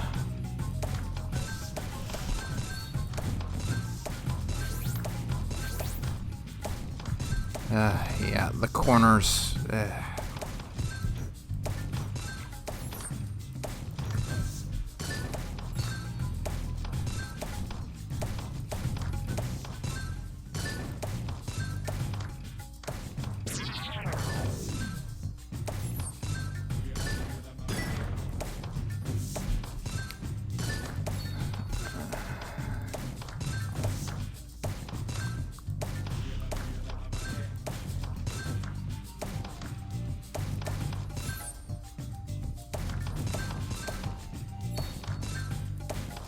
They just keep coming.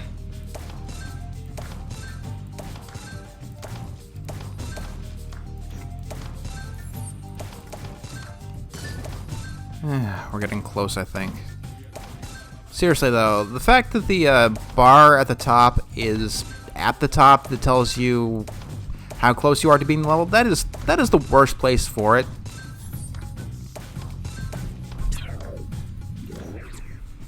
Like, there needs to be more indication. Like, maybe put it on the frog. Like, that might be too much visual clutter. But you gotta put it somewhere where your eyes are going to be looking. But that's way off the track. Like, I'm not looking at how many points I have, the level I'm on, the menu button, how many lives I have left.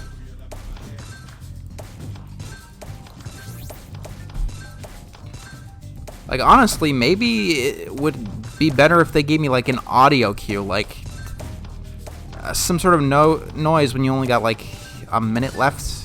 Actually, no, it's not based on time, it's based on points. I don't know.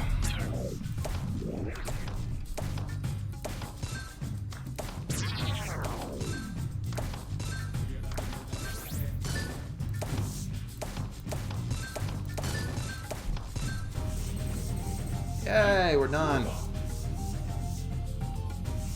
Press T to show the amount of time left. The Yeah, whatever. Back to the main menu. Until next time. Let's play a game so I never have to play it again. Or let's beat the game so I never have to play it again. We're on level 9. Okay.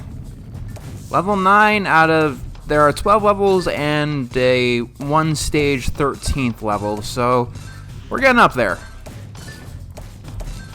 And it looks like that I had just completed the first stage of level 9, which... things aren't too much of a problem at the moment.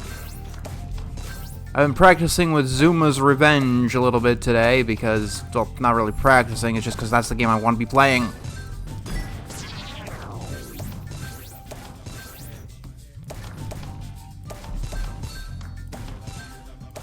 Music is still good. I think there are only like a couple of tracks in this game. But that's okay, because Zuma is one of those games where you just don't really pay attention to the soundtrack. Usually when I'm playing a game like this, I turn down the music completely while I watch a YouTube video or something in the background. I'm very rarely listening to the soundtrack of a puzzle game, unless it's something like Tetris Plus for the PlayStation. That has a fucking awesome soundtrack, like one of the best of all time. Intelligent Cube's got a really good soundtrack too.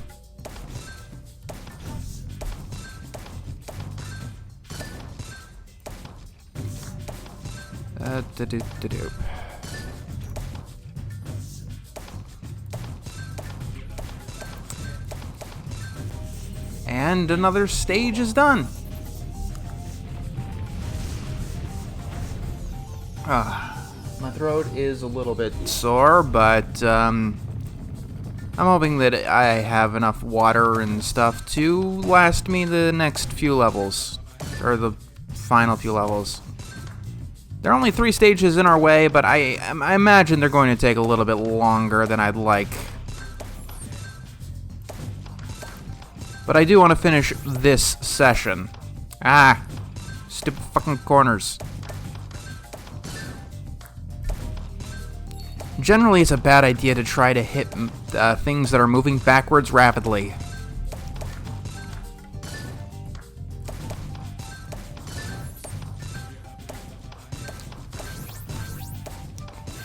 There we go, we're getting a combo going.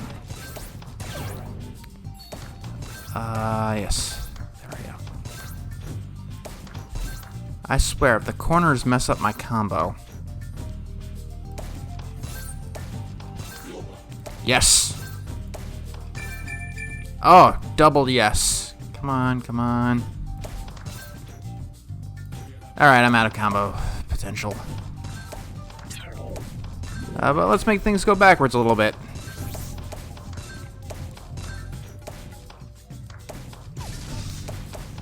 At this point, it's unlikely that I'm going to get a game over, so points are largely irrelevant. At this stage in the game, it's just cleanup.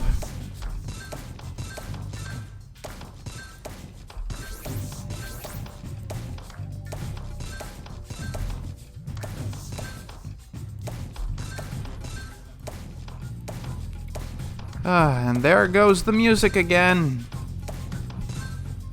Seriously, if you're making a puzzle game, please give us an option to turn off tension music.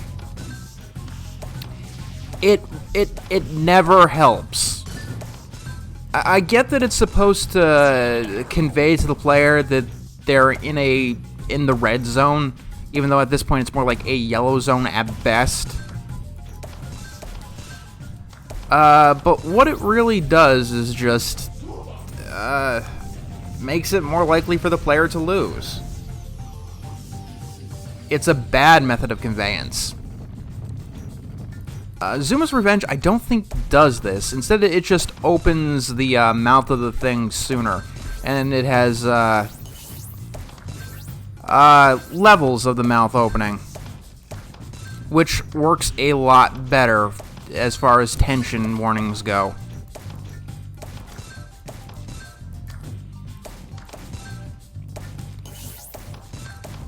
Seriously though, I have no idea why tension music is such a popular trope in puzzle games. It has never once been anything other than a hindrance. Maybe that's just me. I don't know. What do you guys think? Oh yeah, this level is definitely one of the hardest. Coincidentally, it's very similar to a level in Zuma's Revenge that I keep dying on, in Iron Frog, which essentially you have to play through 10 levels without dying. 10 very, very difficult levels, although I think they're mostly similar to ones that came in the first game. They're just really difficult. They last a lot longer. It seems like you never get the ball you need to get a power-up. Like, I think it's intentionally that way. Because you could shoot out like a dozen balls when all you need is a purple one, and you'll never get the purple to get that particular power. Oh my god. The balls speed up over time. That I know. Like, a little bit after the reverse, they're kind of slow, but then they get faster and faster and faster. Oh dear. I am in a bad spot right now. Oh, yes, thank you.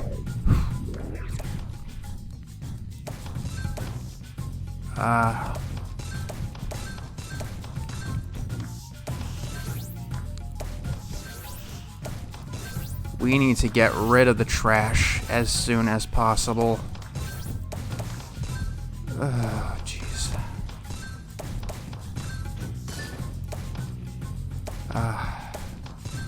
Hopefully I get those yellows so I can just get... What I need is a red.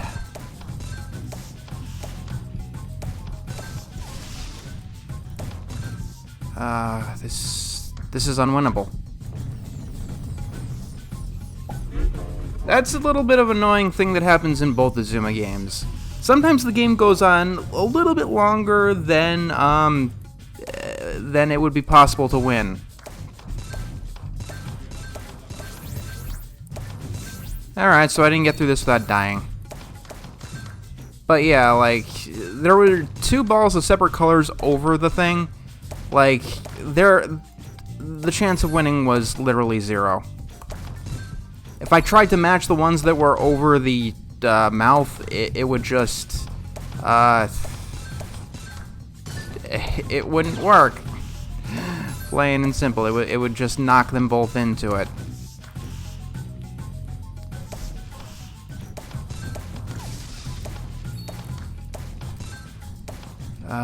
Blue. Oh, yes, good. Ah.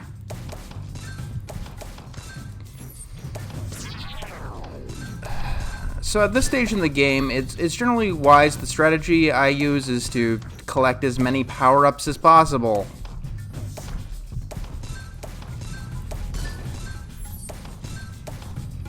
Ah, no.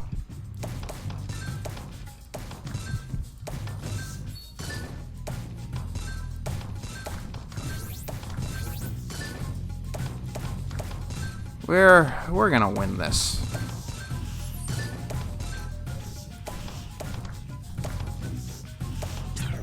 And the backwards ball. It is undoubtedly the best power-up in this game. The second game adds a few more power-ups that are really satisfying. Like, one of them is basically a shotgun spray where you shoot forward 3 metal balls and it just knocks a bunch of them off the track, which is really useful in levels like this, with a lot of wraparounds. And it also has a lightning one, which will allow you to eliminate all of the balls of one particular color on any particular track.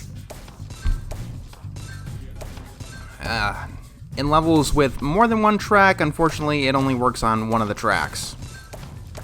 But still, even with that, it's pretty much overpowered.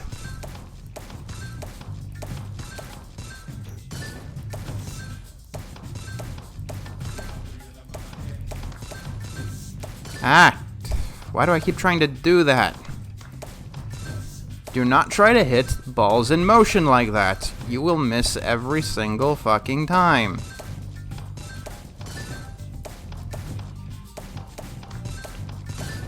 Ah, god damn it, I hate when that happens.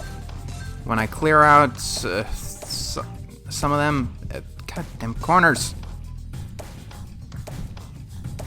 Green, purple, oh fucking hell. Just, yeah, give me a blue already.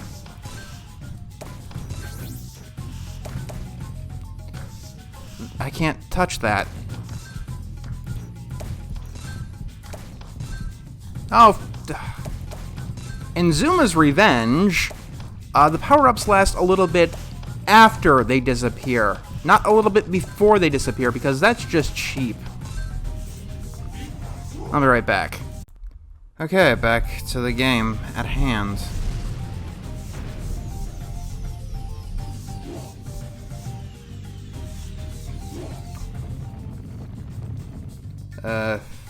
Okay. 2 tracks shouldn't be too difficult. Yeah, it's clear that in this game they didn't really know which made some tracks more difficult than others, because the last tracks that bend around like that box you in, make it harder for you to hit things way in the back, they're harder than levels with just more than one track. Because in levels like this, there's always more of a chance of a combo to hit.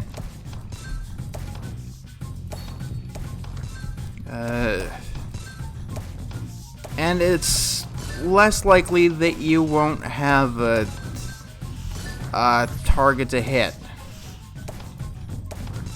There will always be an available move, pretty much. There we go.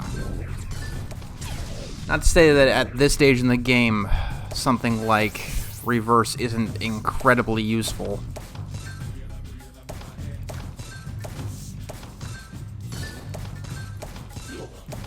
There we go. That's where it was. Let's try getting that life back, shall we?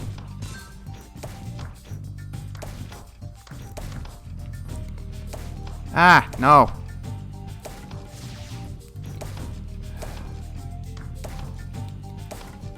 In Zuma's Deluxe, it's a lot easier to be accurate, because that game, like many other PopCap games, has a specialized cursor, and that one will tell you, basically, it's a crosshair, and it tells you which color you're specifically about to launch, so you never have to look at the frog.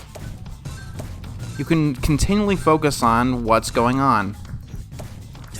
Although it's still useful to look at the frog, since you can see what color is in your alternate fire.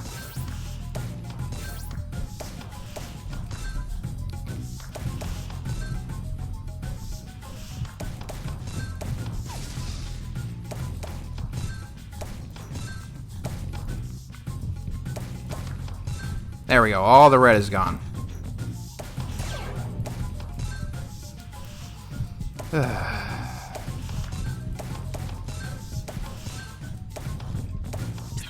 Tunnels and shit, that is definitely the hardest thing to deal with in Zuma. Areas where you just can't throw something at a ball. Because sometimes this happens.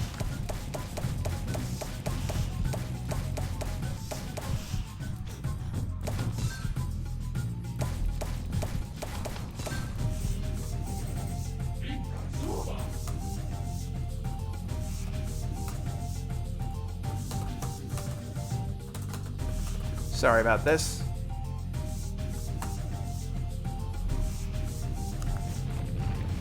I need to communicate to people at all times about all things. Oh, come on. That's just a tease. A long string of a particular thing, and you just push it just past where I can hit. There we go. It's gone. Actually, strings that long aren't really helpful. They don't give you that many points. And what gives you a lot of points in this game is combos. That's where it's at. That's what you gotta do. Also, shooting through gaps. If you're an expert enough to stop a gap, then you can really get your score high. Of course, mixing the two is quite important.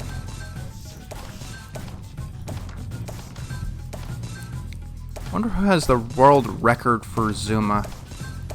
I don't think they keep track of point records anymore, but it's definitely interesting to think of who has the world record of points in these more modern games, like Minecraft, for instance. Minecraft records your score, so who has the highest score in that game? Who has the highest score in Bejeweled or whatever? In Zuma?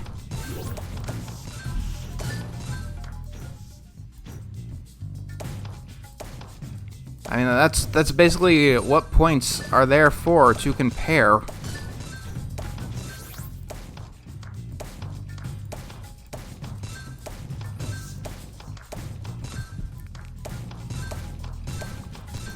Alright, time to really focus in on... Oh, come on.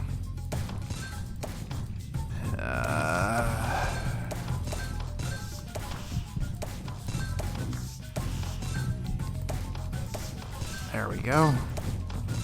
Oh, stop giving me stone balls. They're... Oh my god.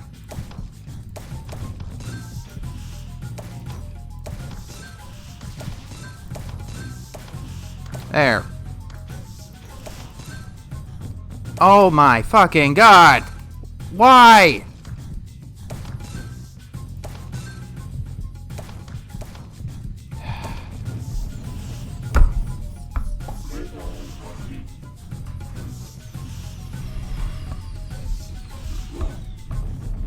I hate it when that happens.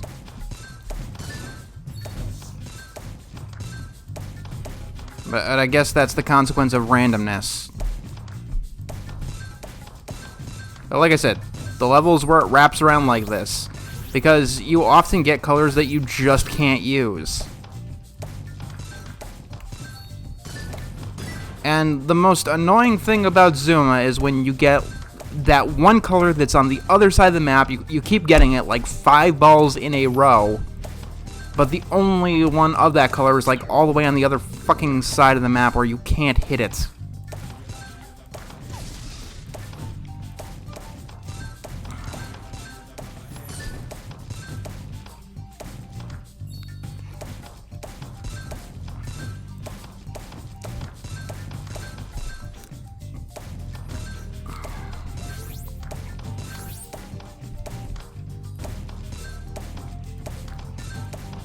Fucking hell. I'm in a bad situation.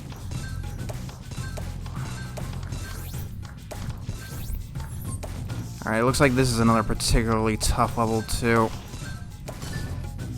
Give me the purple... Thank you. Just in the nick of time.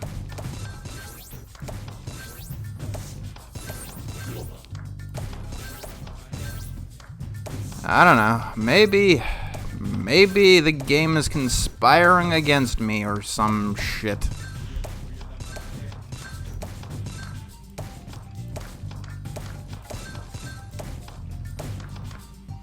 Like, hitting the ball that's moving, the one at the very back, it does stop the track temporarily.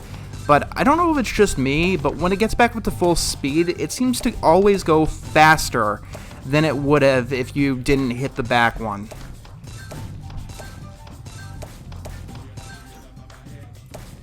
And again, maybe it's just me seeing things. Maybe it's something like the stop clock illusion or something like that. Actually, that's a little bit different, but some sort of comparison illusion. Where getting back to normal speed just seems faster because things have been moving slowly. Which is a real illusion, I just don't know its technical name.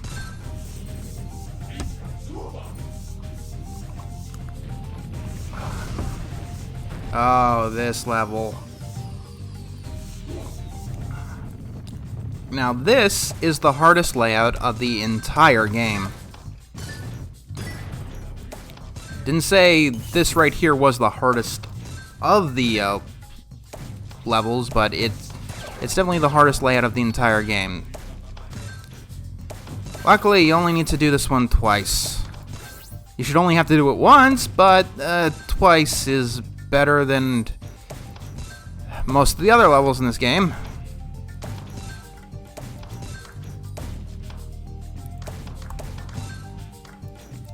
Come on.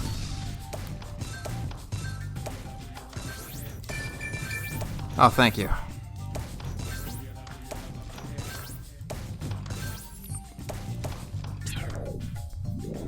There we go.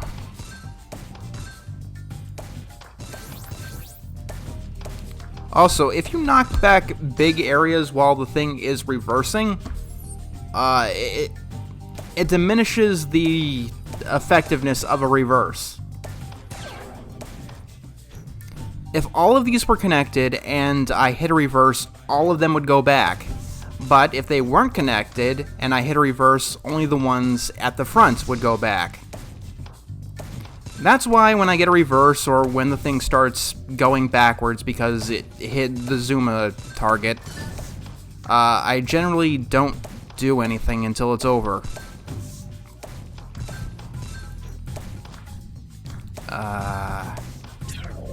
See?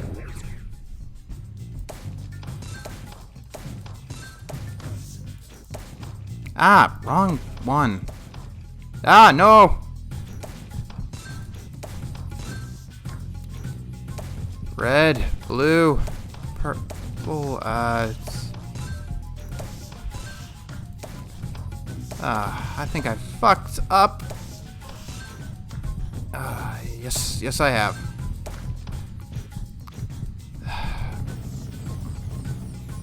I will be right back once again. One important tip about Zuma is to never give up, even if things look, abysmal. Even if you unless you objectively know that there's absolutely nothing you can do. But in Zuma, you have to keep fighting. To give up is to lose, and there are plenty of situations where I thought for sure I was going to lose, but because I kept going at it, I was able to just pull through.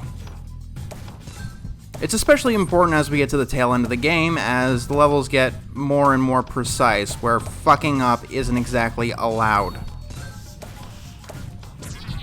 Where you have to hit more and more power-ups if you want to succeed. Let's close the gap there. Thank you.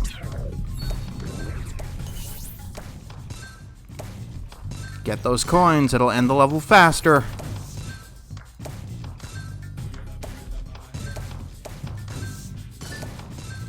Zuma seems to be more of a game of endurance. How long can you hang on?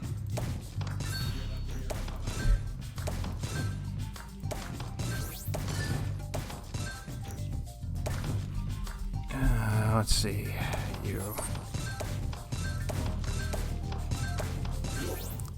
There we go. We really need to open up some walls here so I can hit everything. Oh, yay. Oh, nah.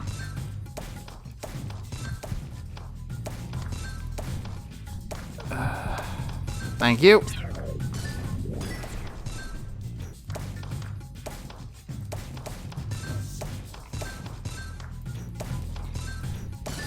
If both your normal and alternate fire are the same color, take a look at a specific ball that you'd want to get rid of and just machine gun them both out at the same time.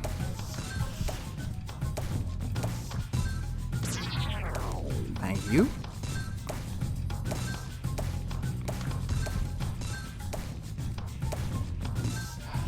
Do not miss. When you only have one ball of a specific color, that's just the worst time to miss. It really is.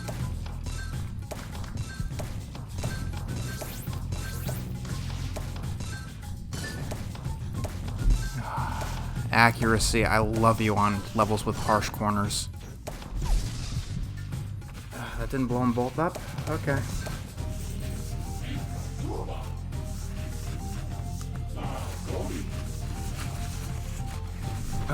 Yay! Stage 9 is complete.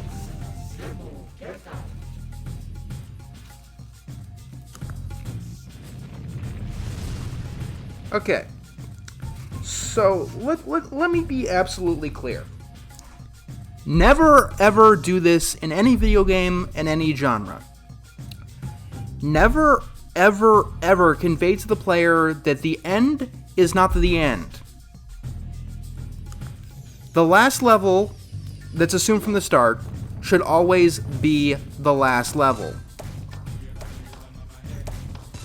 When I first got this far in the game, I didn't feel happy because there was more to play, especially because there's no difference. We're just going through the past 3 levels again, just a little bit faster.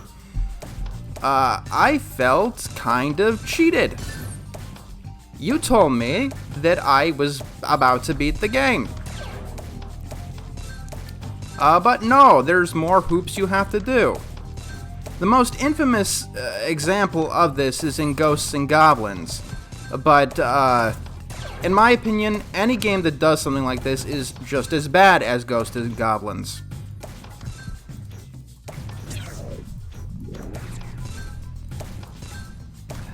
Especially if it's just the same content over again. It is literally the definition of filler and wasting my time. I don't care if it's a puzzle game, although it does kind of mitigate the annoyance. I mean, if this was something like an action-adventure game or something that's legitimately difficult, that's when the pain really comes along. Which is a problem because it seems to happen a lot in very difficult games like Ghosts and Goblins, but also in the Lost Levels, where it says you have to beat the game 8 fucking times if you want to rescue the princess.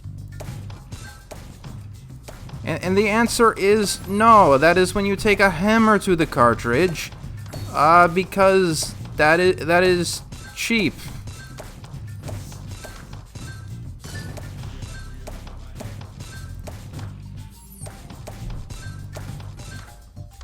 And here, I will reiterate, we are playing the exact same levels we played before.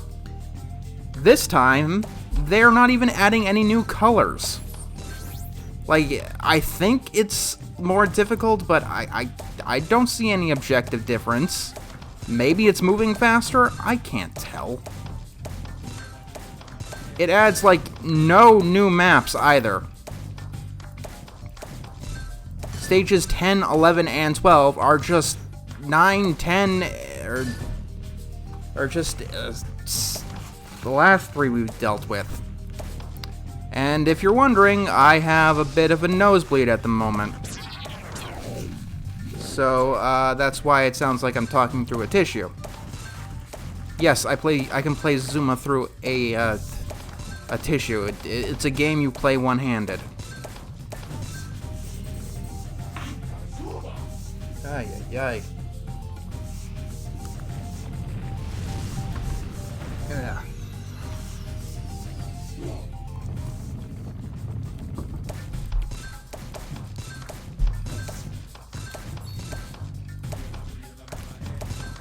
So, in essence, I feel like I've beaten the game. I'm still gonna go on to the end, obviously, but...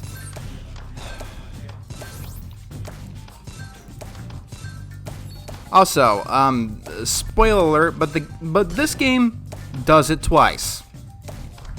It tricks you into thinking that the end of level 12 is going to be the end, but no, there's a stage 13. Why? I don't know.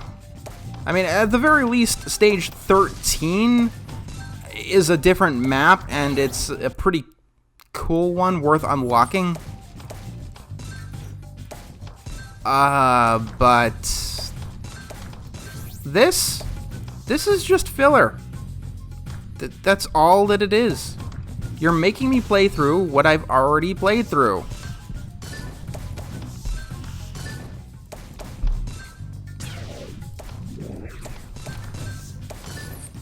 And now I shall get through this place enraged. Come on, come on, come on. Oh, fuck you.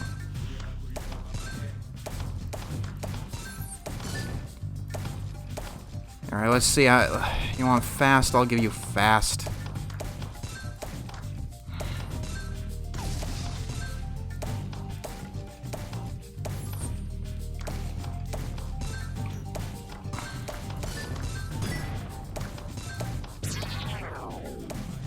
But yeah, this is related to what I like to call, let me show you my true form bullshit.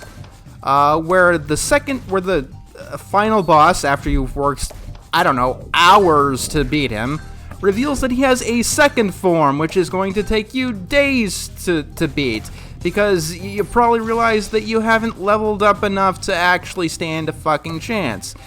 So you got way too much of the game left to go.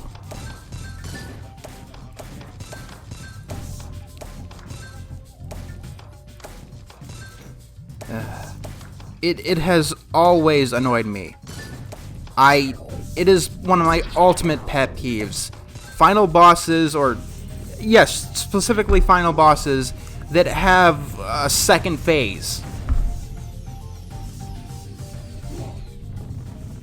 That is where the anger specifically is, I guess. It just feels cheap. You know, it really does feel like a toddler who doesn't want to lose, so he changes the rules in the middle of the game. That's what it feels like. The worst example is in Yu-Gi-Oh! Forbidden Memories, which maybe I'm gonna finish one of these days. But in that game, it's established that if you lose, even to your best friends of all time for some reason, it's game over, because apparently in that game, the Pharaoh is so stuck up his own ass that if he loses a card game to anyone, even his friends, he has to commit suicide. But everyone in the game, even the most diehard of monsters, what happens when they lose? They give up. However, this rule is completely broken in the final boss. After the first time you beat him, he summons a demon guy to try and fight you again. But after you beat that guy, he just without any explanation, he just says, "No, we're dueling again." Even though nobody else in the game is allowed to do that, because that's the established rules of the universe. I have never beaten Yu-Gi-Oh! Forbidden Memories, and that ending is specifically why. It is the most RNG bullshit. Considering that game is basically luck-based at that point. There is no way to guarantee a win, even if you have the best cards of the entire game.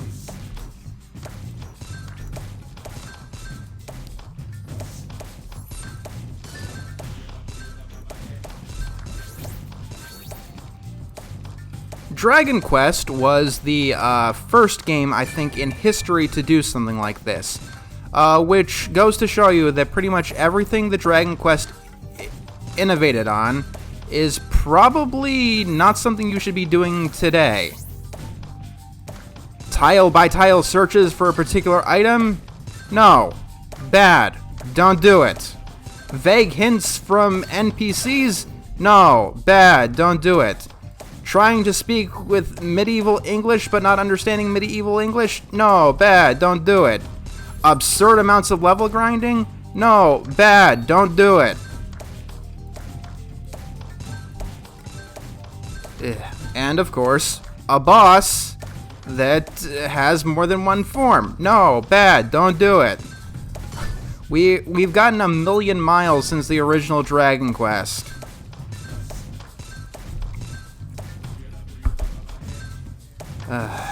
It's gonna be a fun one talking through that one. Because I'm not gonna use a bailout on that one, because like I can beat it. Like, people say it's hard, but no. Another reason that I do not like turn-based combat RPGs is because they're not possible to make hard. You can't make it more difficult or more easy. The only thing you could do is make it more or less tedious.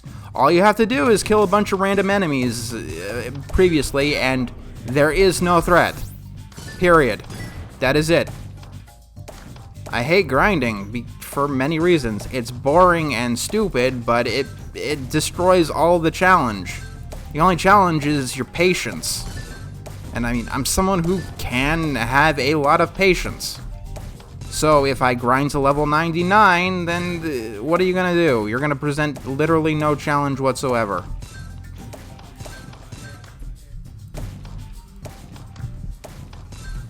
When it comes to a boss in most other games, it's usually a test of the skills that you've accumulated through the game. Not the skills that your character has accumulated, but like, are you able to move fast enough? Are you able to use your power-ups correctly? Are you able to recognize patterns? And other things that make you feel like you actually have some kind of input.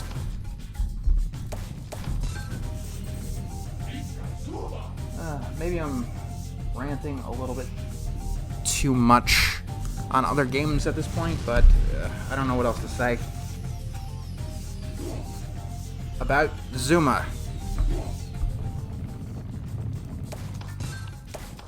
Like, I've talked all I can about this game.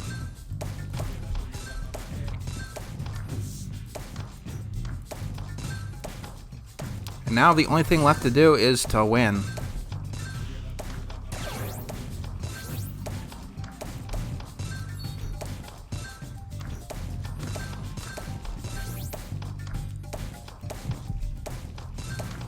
Oh yay, tension music. Everyone's favorite.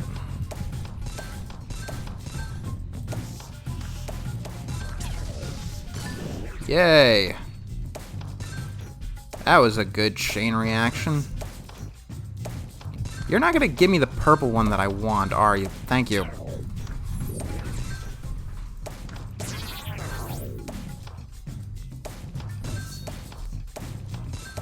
Even when I am playing Zuma's Revenge, it usually doesn't get my absolute undivided attention. Because like I said, usually I'm watching a YouTube video, or actually I've been catching up on Ed, Edd and Eddy. Not catching up on it, but going through the episodes again.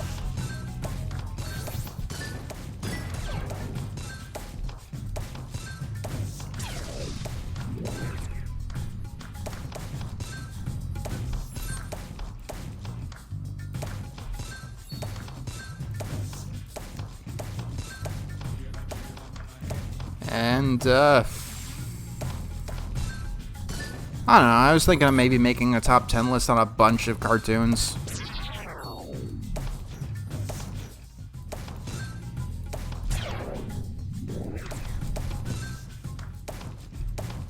And Ed, Edd and Eddy is probably one of the ones I want to start with.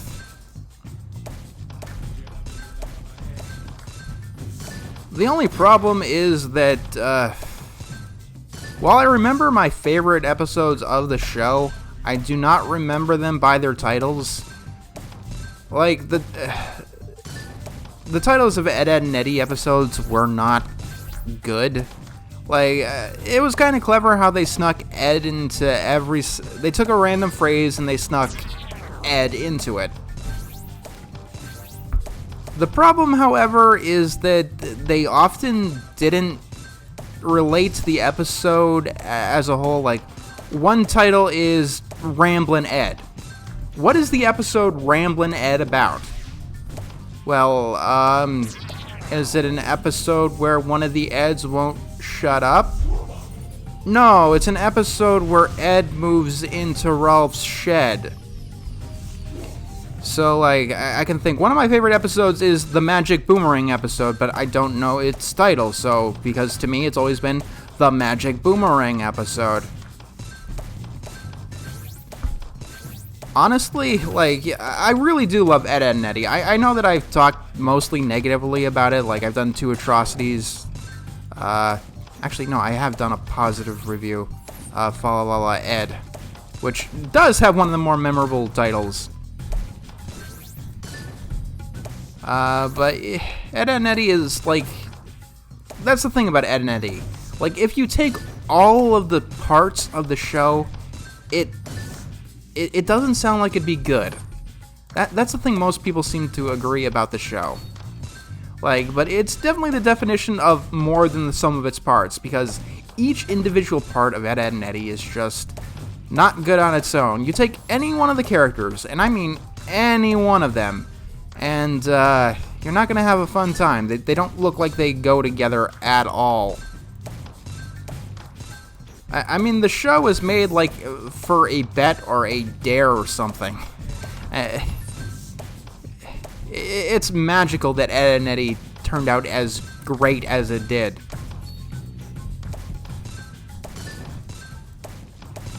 But yeah, like, if there's an example of how not to do a show's titles, Ed, Edd n Eddy is an example of... is probably the best example of that. Foster's Home for Imaginary Friends did something similar, where every single episode title was based on a common phrase. However, the phrases actually related to the episode overall. Driving Miss Crazy was about driving in a bus. I Only Have Surprise for You was about surprise parties.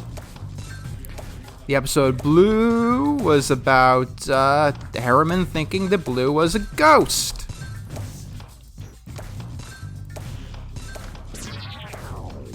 I mean, in Ed, Edd n Eddy, sometimes the titles matched, like in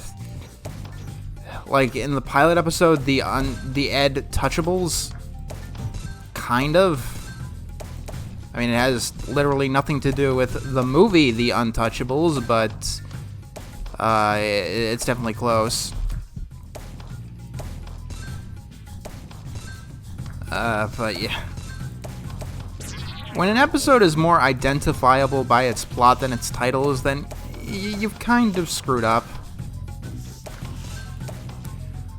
Like, I mean, even some of the more famous episodes, like 1 + 1 = Ed. Everyone knows what that episode is because the plot is so identifiable that it's just something we all know the show for. One of the most standout episodes. However, the title could also apply to one of the school episodes, or the episode where Double D tries to make the cul-de-sac kids more intelligent, tries to reschool them during the summer.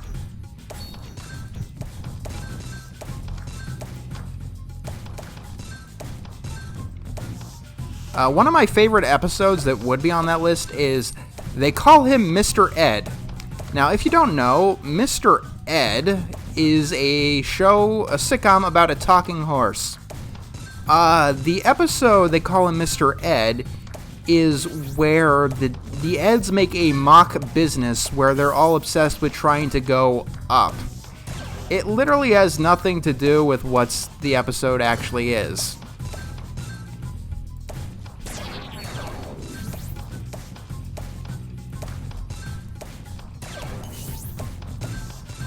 So, yeah. And granted, I'm not good with titles myself. Titles are probably one of my weaknesses. Like, one of my better title ideas was Television Vision. Because I have a thing for echoing phrases. But even I know that Ed, Edd n Eddy had some bad episode titles.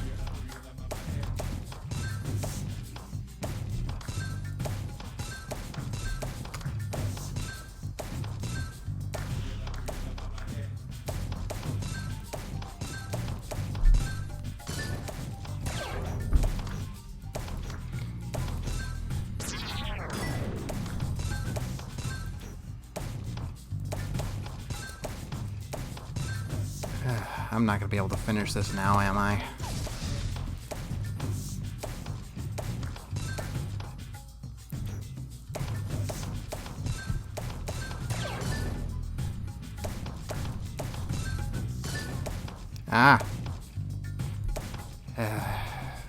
Looks like we're going to have to call it for one more session after I'm done with this level. In Zuma, it's rarely a good idea to call a break in the middle of a level.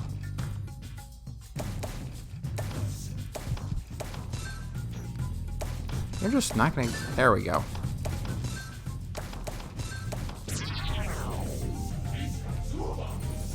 Alright, I think... Oh, good. Stage 10 is done. Alright, next time. Let's do it! Continue. Level 11-1, okay. Seriously, when I just finished playing Zuma's Revenge, the one thing I just can't get over is how washed out these colors look. I mean, I don't know if it's like a weird complaint or anything, but like the balls are just so much more brighter in the sequel. And it's just much more visually appealing all around. And that includes the backgrounds too. It goes a lot further into the old Aztec feeling. Every one of the colored balls has like a face on them. And they each have their own identity. Here it's just almost entirely a solid color. I mean, the gray ones, which I keep calling stone ones, they just look like moon rocks.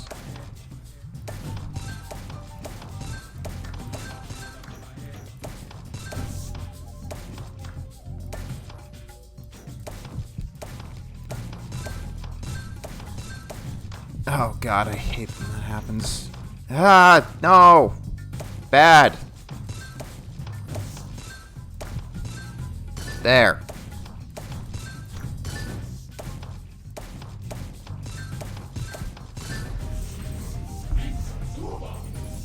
Awesome.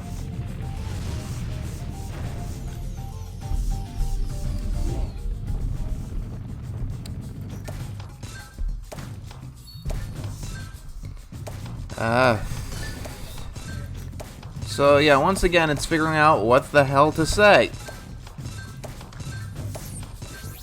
I guess it's all about just putting what I know to the test and getting through this as quickly as possible.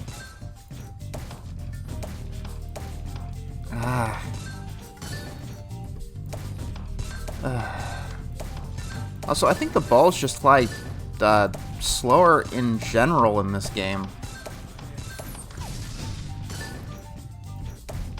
That might be why I'm just not as accurate as usual. It's a lot slower.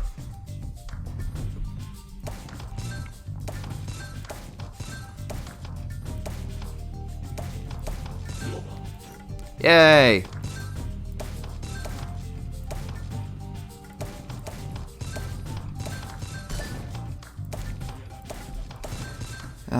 Finish this level, something came up, and of course, it always comes up the second that I start doing something. I hope that's not too annoying for you, or at least it's not as annoying for you as it is for me. It's my life. I can't exactly prepare time where nothing else is happening because random things happen all the time, every single day. Which is why I can't schedule things. Things just happen and I have to improvise.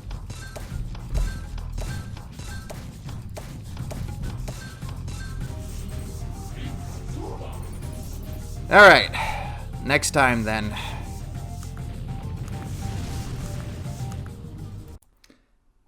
So, I have discovered a foolproof way to do something.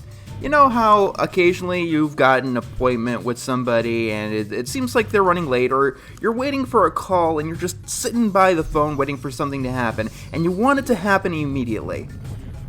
What you need to do is try doing something that absolutely cannot be interrupted, that you need to get deep down in a project. Once you do that, then the entire world is going to want to talk to you without fail. Or, I don't know, maybe that's just me, because it seems to have, like, I seem to have, like, the worst luck with this. Like, to the point where I can actually use it as a tool. when I'm waiting for somebody to finish with a project or something, or talk to me for some reason, all I need to do is do a project or do something that I absolutely do not want to be interrupted doing. And voila, within like 30 minutes, sometimes even faster, people are on the phone trying to talk to me. Well, not the phone, but the Discord, the messages, anywhere, every single time, like, without fail.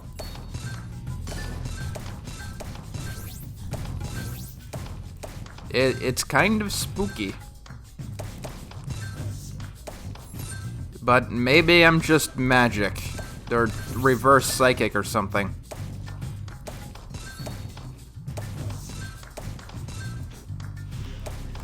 Anyway, let's finish this before I get interrupted again. That sounds like a plan to me.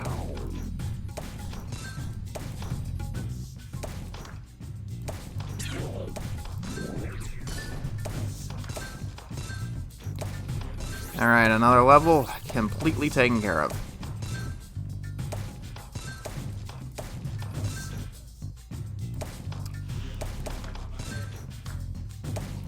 So yeah, at this point it's just basically utilizing all the tricks I know and trying not to fuck up.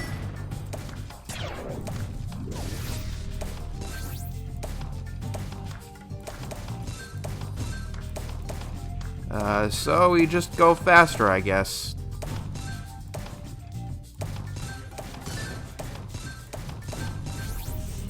And boom.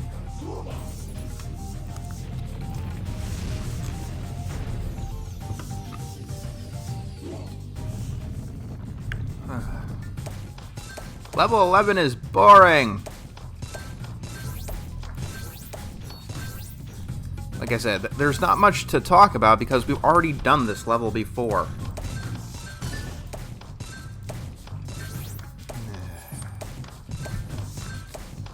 I'm pretty sure the only reason that Zuma can get away with something like this is because, well, no, people don't usually play puzzle games for their campaign mode. Like, the goal of a puzzle game is usually not to try and beat it.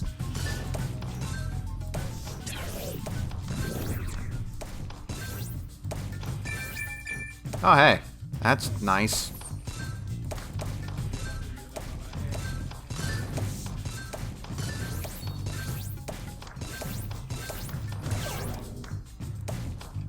Perfect. Ah, not perfect.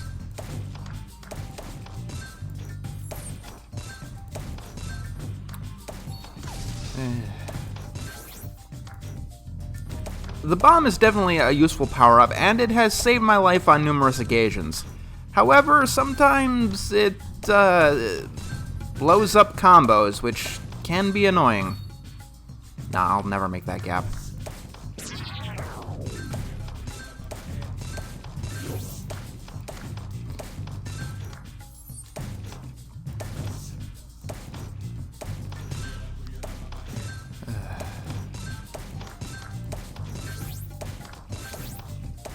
Hate when I'm stuck with a ball I can't use in alternate fire. Or not, yeah, in alternate fire, because I keep having to switch them up continually.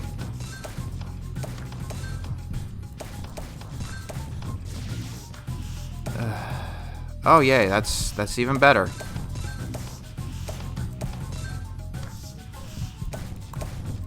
There we go. Yeah, enough with the blues. And greens. Oh, this is not good. I'm stuck with two colors that I have a hard time using. You can give me a purple about any time now. Thank you.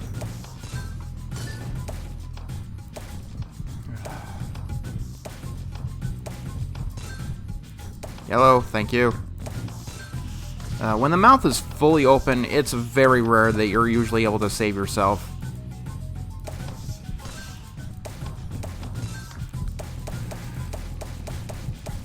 But it looks like I've come back from the grave.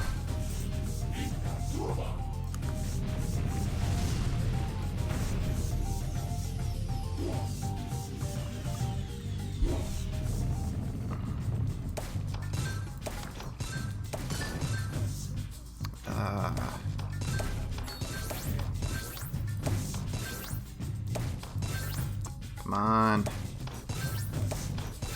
We just gotta get the combo as high as we can get it. And we'll be good.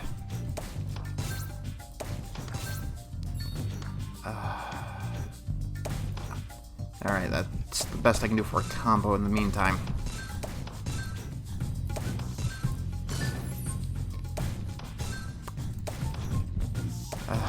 Combos are not worth losing a life over. Ah!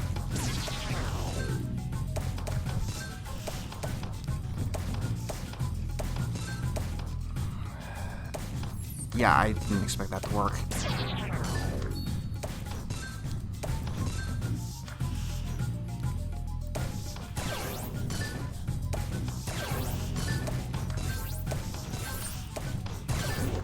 Excellent.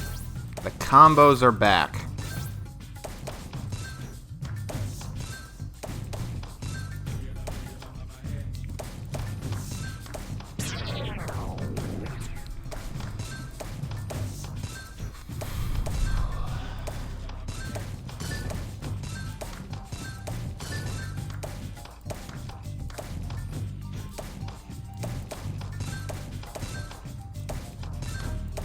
Ah, nope.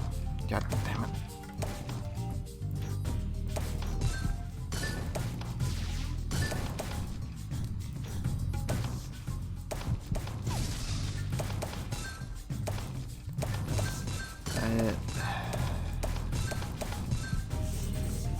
I don't think I got ace time. Oh, I did get ace time. Not my best time ever, but cool.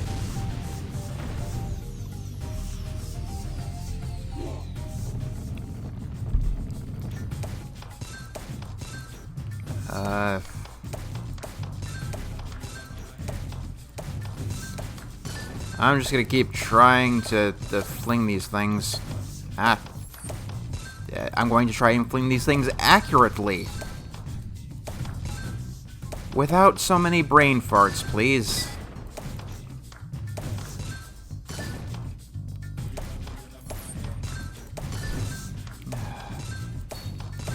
Are the tools in Zuma's Revenge that useful that it makes me this piss poor when it comes to accuracy?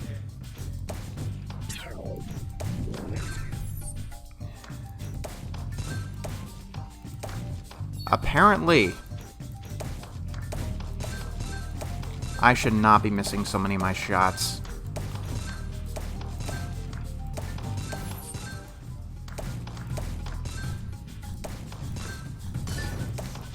Like, I am too good at this game to be playing this badly. Plain and simple.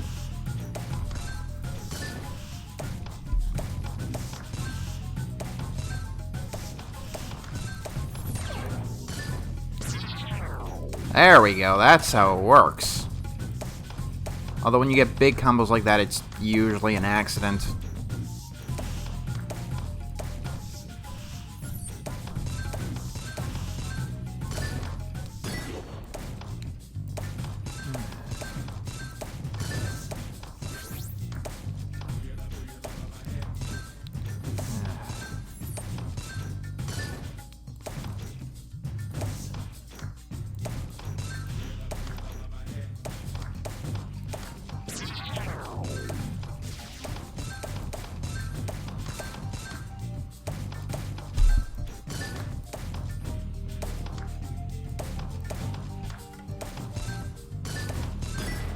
See.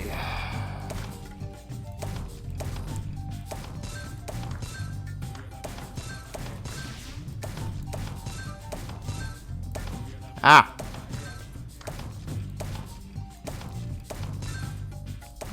Yellow's gone, green is gone. Red and then purple.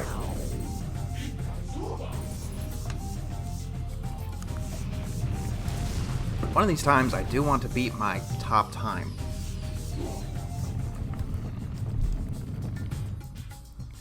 Okay, thank you for that.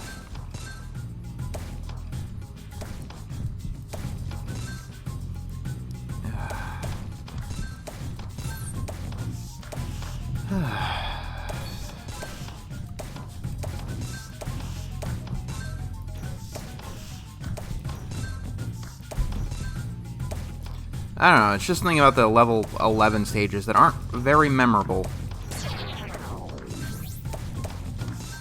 Which means they probably don't usually give me a lot of trouble.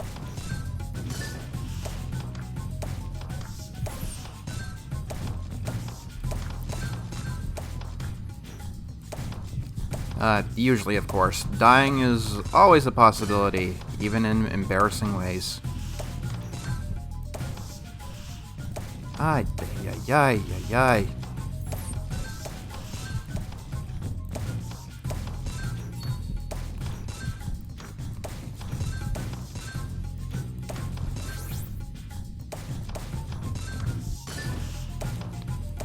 And yeah, it looks like we're playing close to the edge this time around. It's no big deal, really.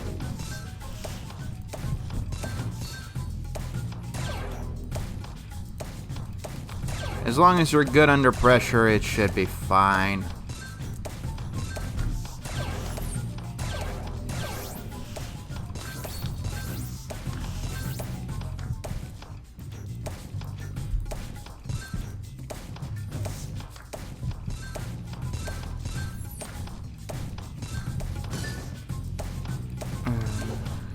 And my throat is a little bit sore, but I really want to be done with this, which is why I'm not so talkative.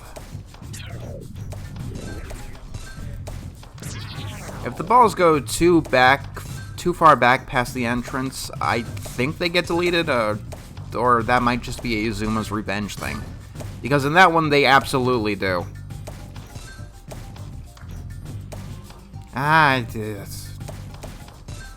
It's always the corners. Always, always, always the corners.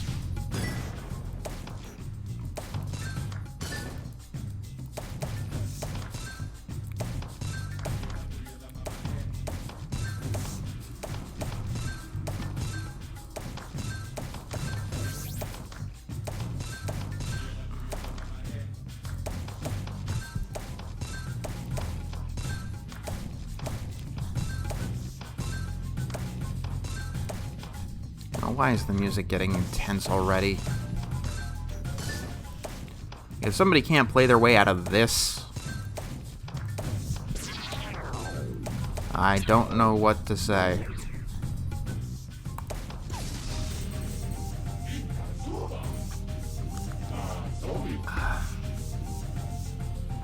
Alright, one stage and one level to go. Lucky 13 lives. Perfect.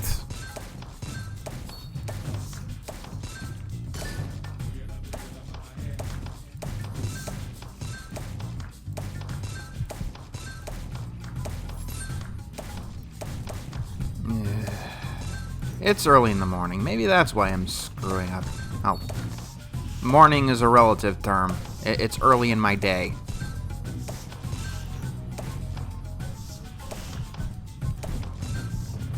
Yep, let's try that again. This time with a little bit less screwing up.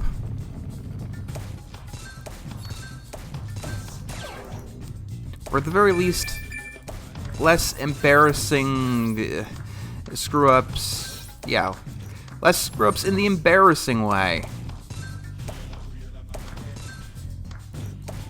At least let me fail when things are difficult or interesting.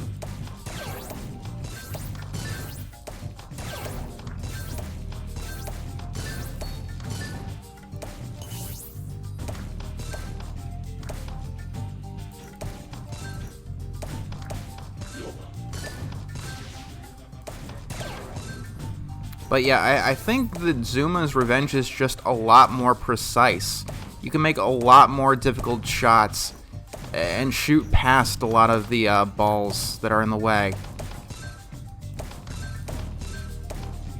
This game only really gets that precise when you have accuracy, because I think accuracy does make your shots more precise through the mechanics alone.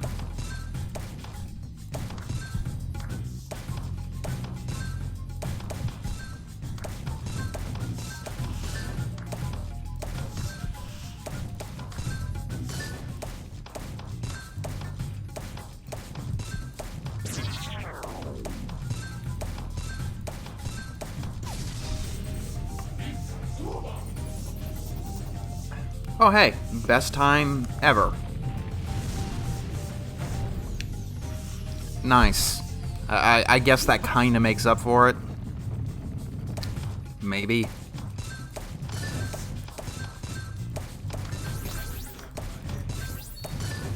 But let's push the offensive.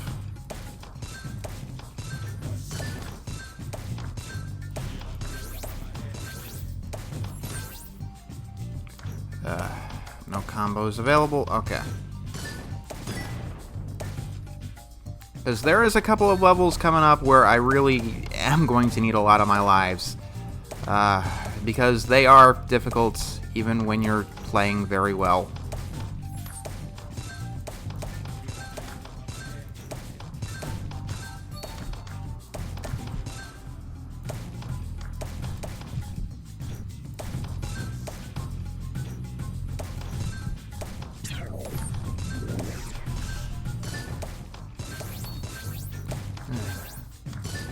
Seriously though, if they were going to make me play through these levels again, the least they could have done is given me another color of ball.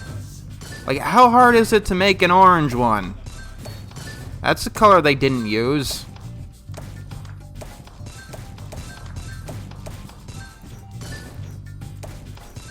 Or, I don't know, a black one? Like...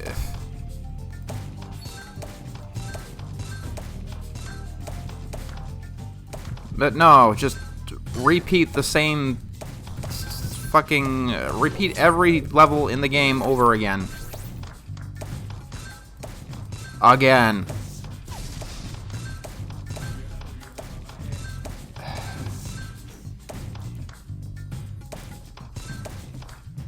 I have no idea how I spent, like... after I bought Zuma's Revenge, I have no idea how I spent over 100 hours playing this version. Pretty sure it was over 100 hours. I'm already up to like 24 in Zuma's Revenge. What can I say? The concept of Zuma, like... I'm done being negative for a bit, but the concept of Zuma is just really, really fun. It's an action-intensive puzzle game, something you don't get too often. The closest, I think, is Tetris, but more often than not, matching 3 puzzle games are like Bejeweled, where you could just take your time, and the game will end randomly.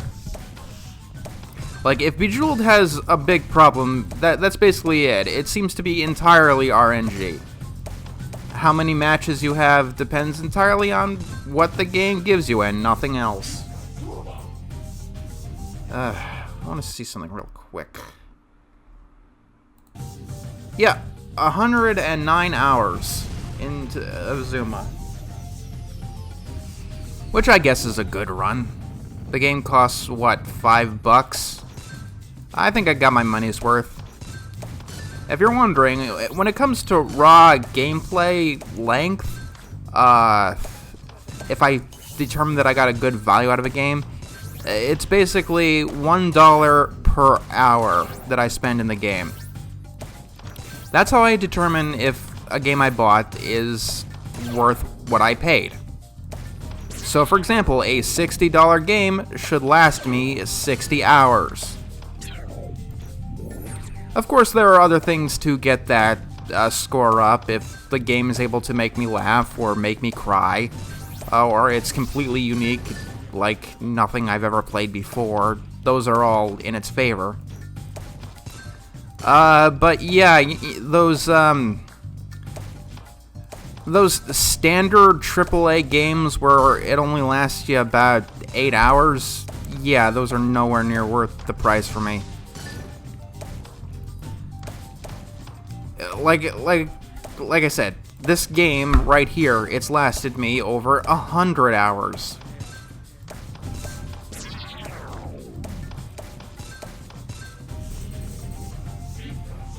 And yes, things like replay value does help with the price.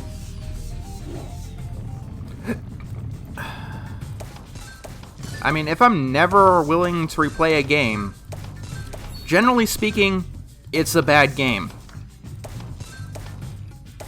There are a few exceptions. This right here is one of them. Zuma Deluxe is not at all a bad game, but the sequel is just so much better, to the point where after I'm done here, I'm probably never playing this one again. I don't have any reason to. Oh yeah, this is one of the hard ones, that's right. The only other exception is a thing like one chance, where the game only allows you to play it once. But other than that, like, if I'm never going to play your game again, I'm sorry, it's most likely a bad game.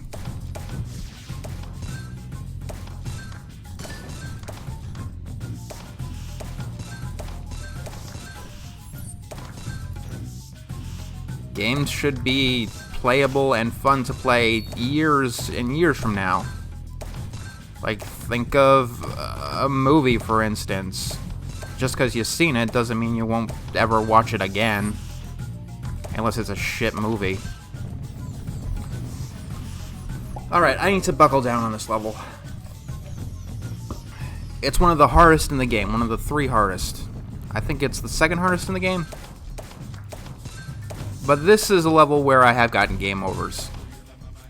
Now, if you do get a game over, it basically boots you back to the beginning of the stage. So we could just start straight from stage 12 again and do what we can to get lives, but that's one reason why we really can't afford to get a game over, because right now I have 13 lives, basically 13 chances to get this right. If I were to start from the beginning of stage 12, I would not have 13 chances in a row. Usually when I get a game over in Zuma, I start from the beginning, because the resources I have usually do not allow me to get through the situation at hand.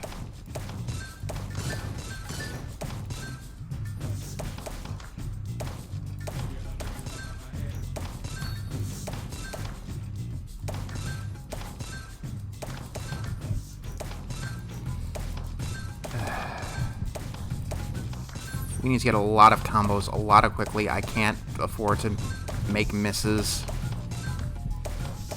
It's tense.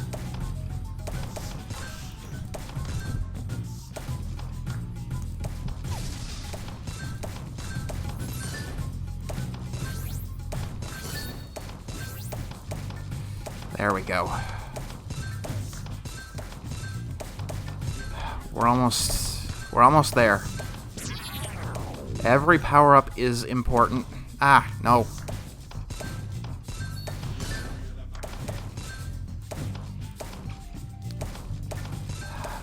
There we go. There we go. Still shouldn't get cocky. It's still very possible to lose.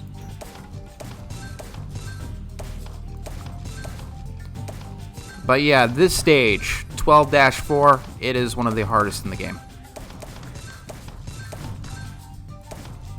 I have gotten plenty of game overs here.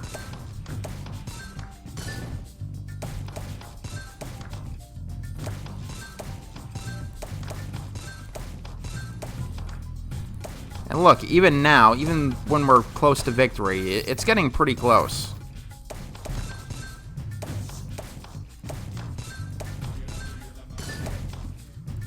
It's not the hardest level in the game, just the 2nd hardest.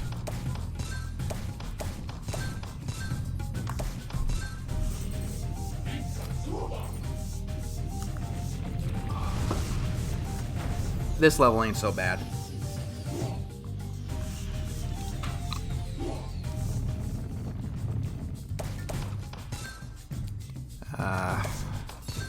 Although it's annoying if I keep getting yellows when there's no yellows I can hit.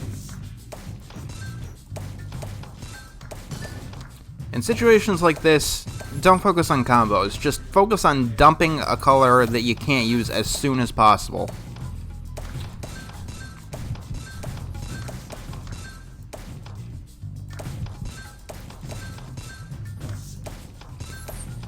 It'd be nice to get a power-up or two, though.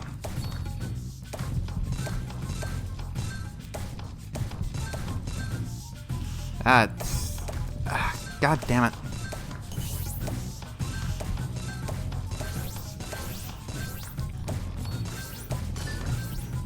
Of course, combos are always still helpful. If you can nail them.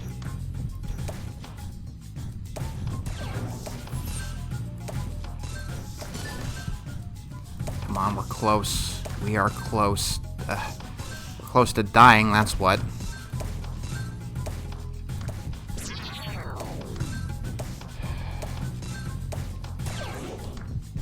Oh, thank you.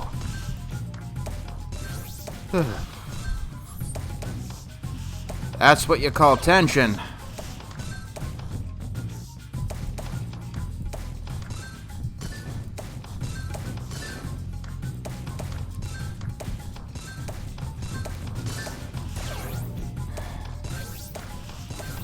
We just need to make sure we can clean the rest of this up quickly enough.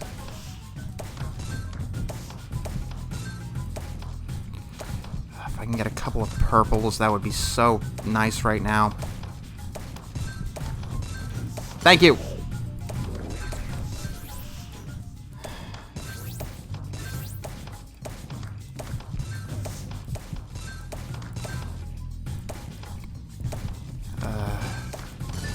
Yes. Okay.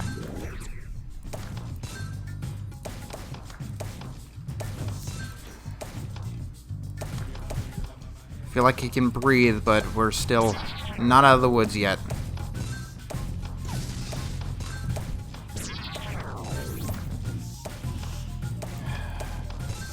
A shot like that is not gonna help me.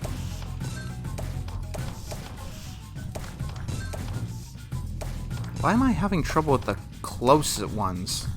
That's just weird. There we go. I should not be relying this much on backwards balls to prevent losing.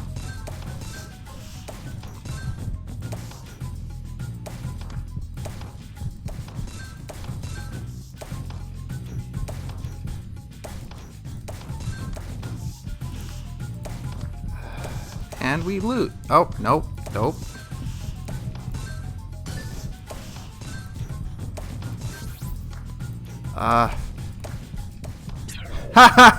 Fuck you, game. I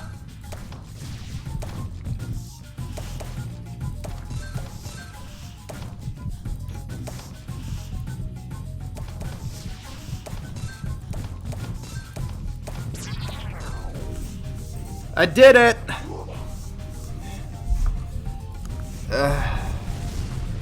I did it! Oh, fuck you, game. You thought you could beat me, but no.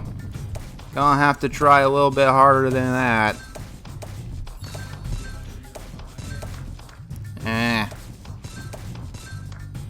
Stupid hit detection.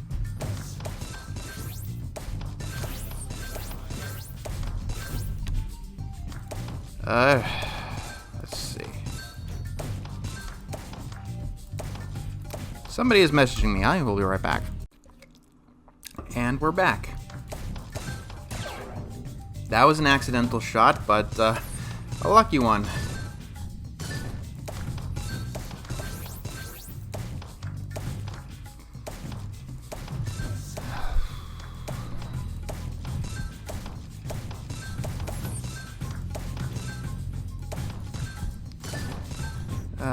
Probably not gonna make it through this one, but that's okay. Although a dozen lives is probably what I'm going to be needing to get through the next level. The next level, the final one before the finale, is the hardest level. It's harder than the last level. We've already seen what the layout looks like, but the balls move faster in this one.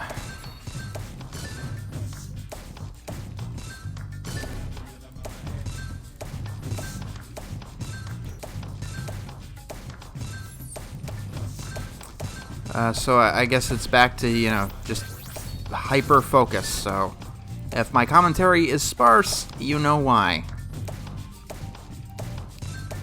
I've really got to put the thing, Also, and see cursor 10, I can move my mouse around quickly without cramping my fucking wrist. I don't know why your game made me hurt, but it did.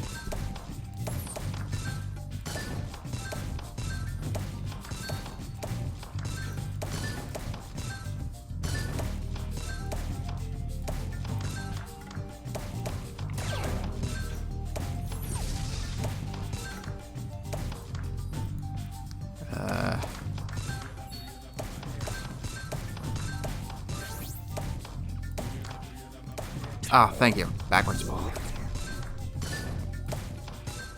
That seems to be the primary strategy lately. Get as many backwards balls as possible and stop fucking missing, you stupid idiot.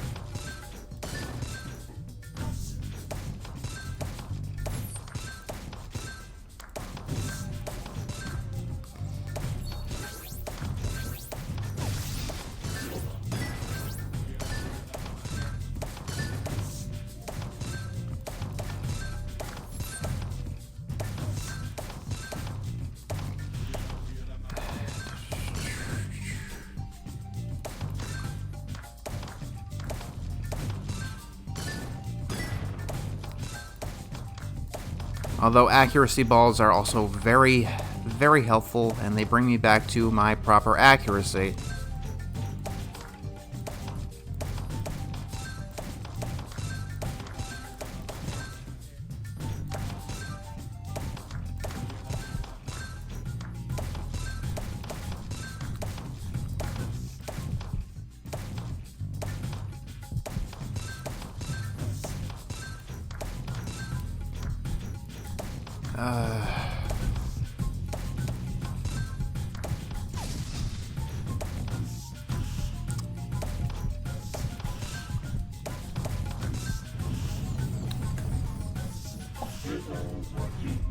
So close.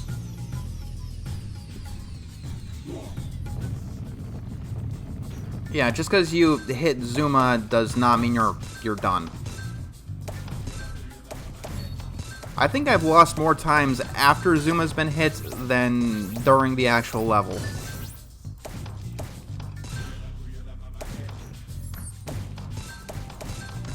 I don't know why exactly, it's just a weird thing that happens.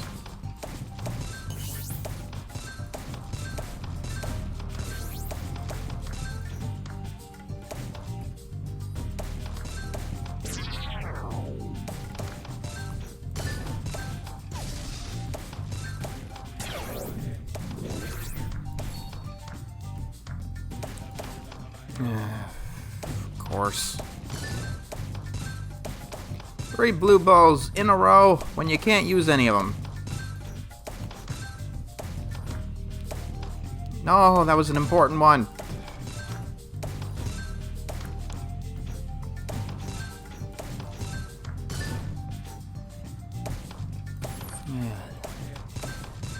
That may have been a butterfly effect that gets me to lose this stage. Who knows?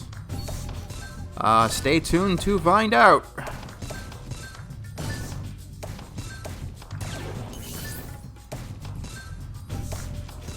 Doesn't look like it, but who knows?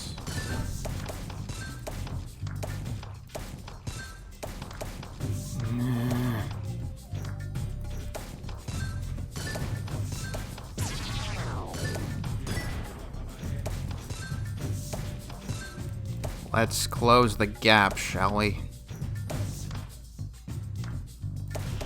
Get the entire train in just one segment. Seems like it still has one cycle to go through before the end.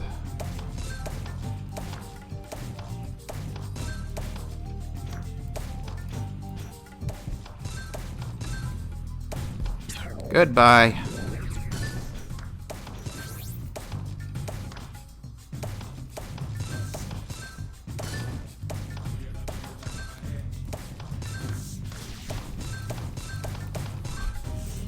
Okay, I am going to get some water, and then we can do the final 2 levels of the game. Are we ready? 12 lives, good. We only have 3 wraparounds, and we're in the center, which makes for one of the harder styles of level.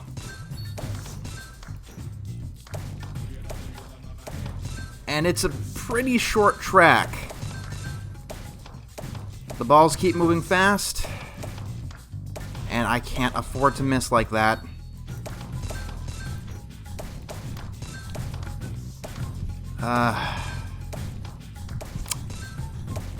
So, yeah, like, I don't know why, but the difficulty here just ramps up to the extreme. Yeah, we're not. Okay. So, it's time for focus.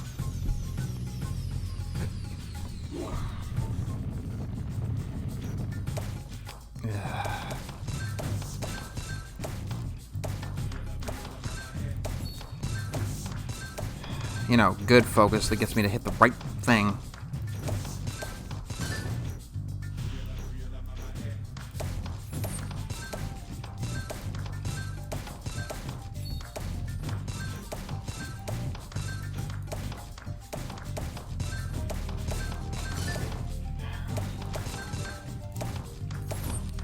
Just need to be continually on the ball, that's all. Oh, yeah. That happens too.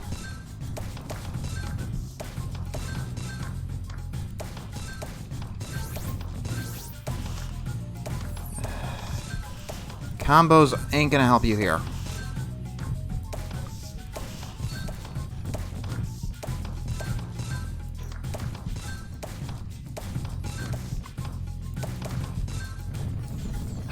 If you'd given me a blue.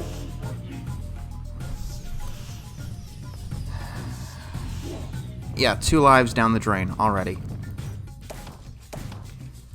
And this one's probably going too. I cannot emphasize this enough. In this level, you absolutely cannot fuck up.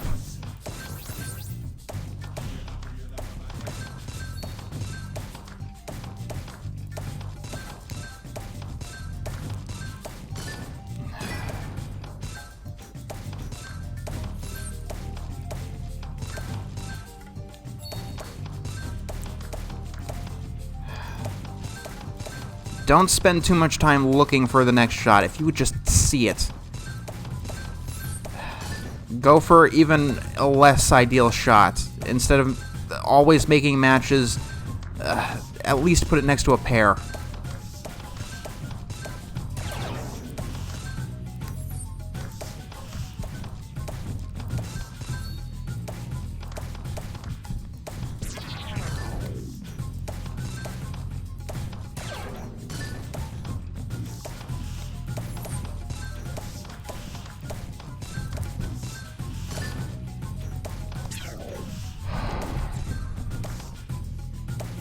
And I'm still fucking up. Even after... Oh, thank you. Yeah, it's still not over.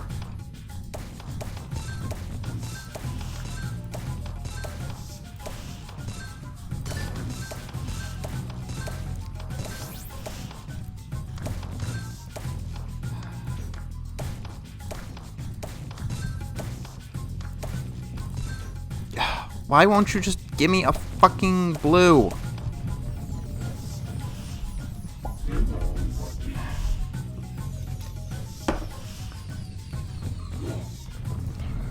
Alright.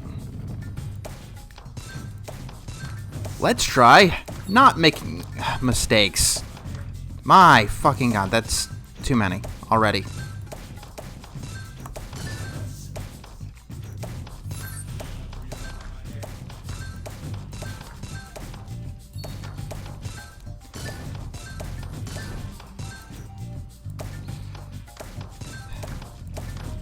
Yeah, you can hold out your hopes for, the colors you need to get power-ups, but they're not likely.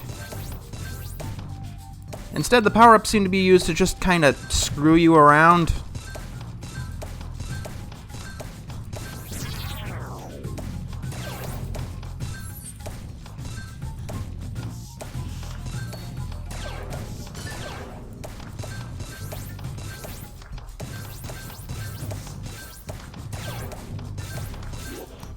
Thank you. We're still not done. I would like to at least try and get a life back.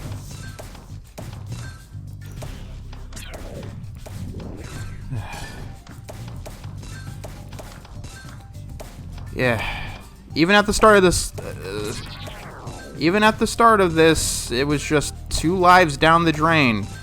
It was almost like Beth and Jerry's marriage.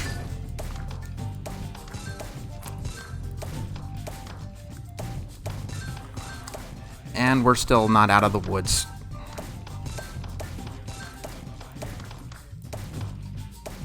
Come on, I can get rid of the reds. I'll have a better chance.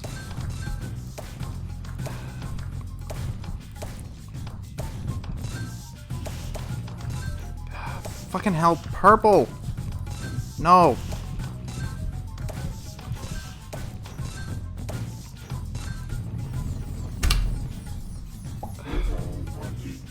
You cannot. Like, this level is going to give you the worst colors possible. If you desperately need a color to survive, it's not going to let you. And if there's a color you absolutely cannot use in the moment, that's the one you get. Deal with it.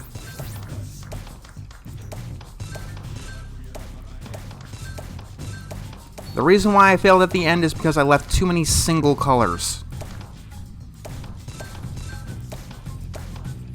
That's a mistake you have to plan through the entire level to help prevent.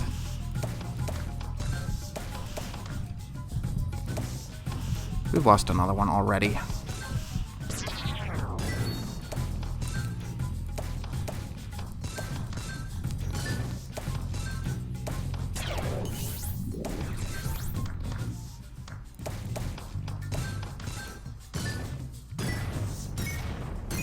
Oh, that's relieving.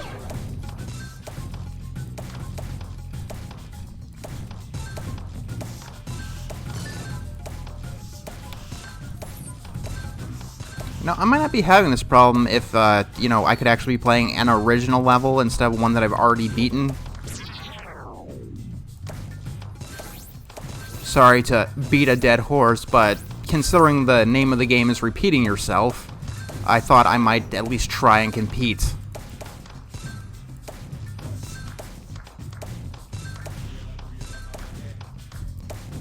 You want my verdict early? Playing Zuma's Revenge taught me how flawed the original package is. It's not exactly as accurate. It doesn't have colorblind assist. It doesn't really even feel like the accuracy... Like, the accuracy itself feels just wonky and not very fluid. Like, I've never had the problem with corners that I do in Zuma's Revenge.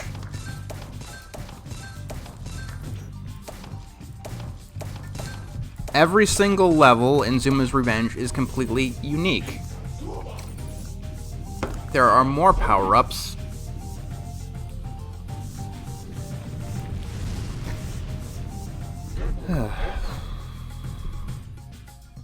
I will be right back one final time. So, imagine, if you will, that you kept getting to this very difficult part of a game where it constantly got you game over after game over. But you kept on trying because it was the very end of the game. It was the last thing that you had to deal with. If you could just get through this one level, no matter how difficult it is, it would be over. And after all of this, you finally get through it, only for the game to slap you in the face and tell you, no, you need to beat something else. And imagine living in a world where people think that that's a good idea or good game design. To its credit, I like this map. It's interesting. Like, the gimmick here is that it doesn't show you the track. However, the track is exceptionally long. I think it wraps around like 4 times. But yeah, like, the reason why I hate it so much is just, it's insulting. Like, there's no other way to describe it. It feels like a toddler who just doesn't want to lose. And yes, there's something to be said about adding more content to your game, but after the end, or another boss fight or level or whatever after the final boss is not the place to do it.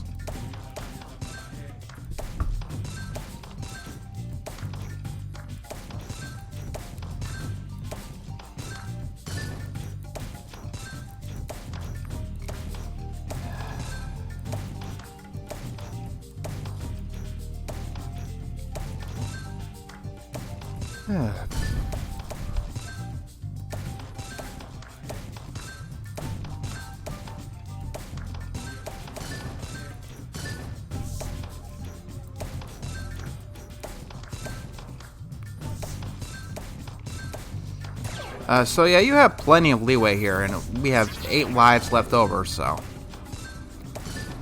I'll probably make it through here. Like, I tend to lose a life or two, but you know it's really annoying? Getting through the last level on your last life, and then dealing with this. That's always so pleasant, because you have to go through all of Stage 12 again if you want to get a chance at this again. The only thing this will do is unlock it in Gauntlet mode, which you just play a single level endlessly. And that's this game's only other mode, by the way. Which I guess has some replay value. It lets you select a specific map that you like, or one that you desperately need to practice on. This is probably the 3rd hardest stage in the game. But after you've beaten the 1st and 2nd hardest, it's not going to put up much of a threat. I mean, it's going to put up at least a little bit of a threat.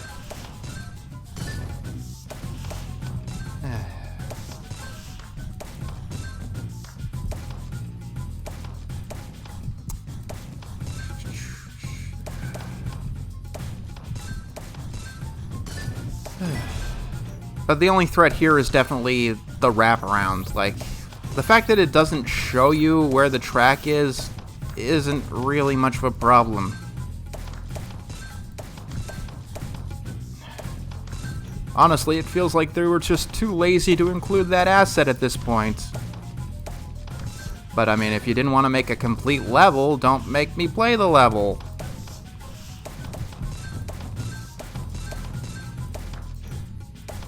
Also, I think the balls are moving slower than they were in the last stage.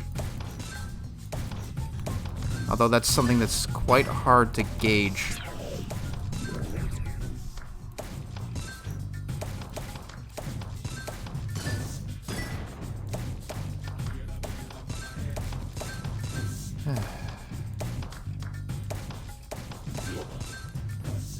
Yay.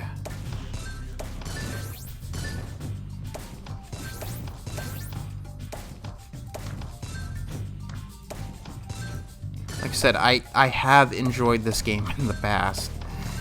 For the longest time, it has been one of my absolute all-time favorite puzzle games.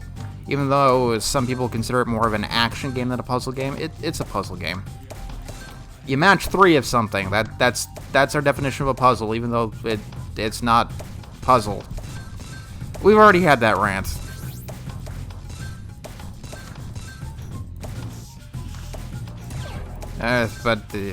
Yeah.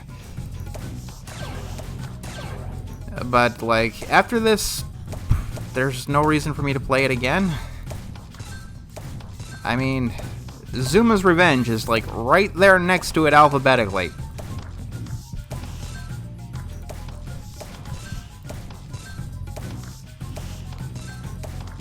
Ha! One final backwards ball. And this game definitely does seem to rely a little bit too much on RNG sometimes. Not to help you out, but to screw you over. The things that frustrate me the most about this game, they do come up in Zuma's Revenge. I'm not going to lie, it's not completely fixed, but they seem to come up very less often. The maps are more well designed. And like I said, you don't have to repeat the same things over and over and over again.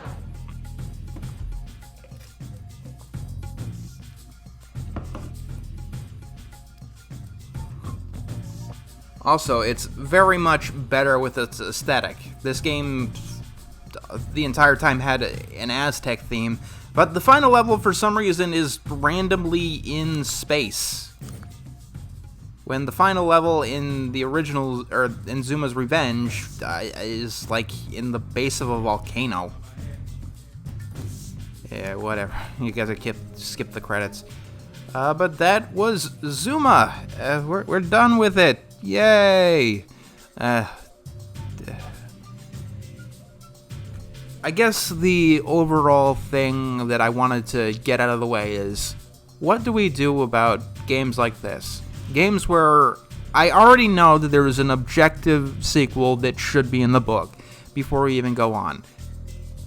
Not so much the sequel is just better in every way, but it's made in such a way where playing the older version is absolutely pointless. What do we do about those? And that's something that I'd really like you guys to answer. What seems like, in the spirit of the challenge, in the spirit of making the 1001 video games you must play, the good version. And that's all I got to say on the matter. We are done with Zuma. Yay.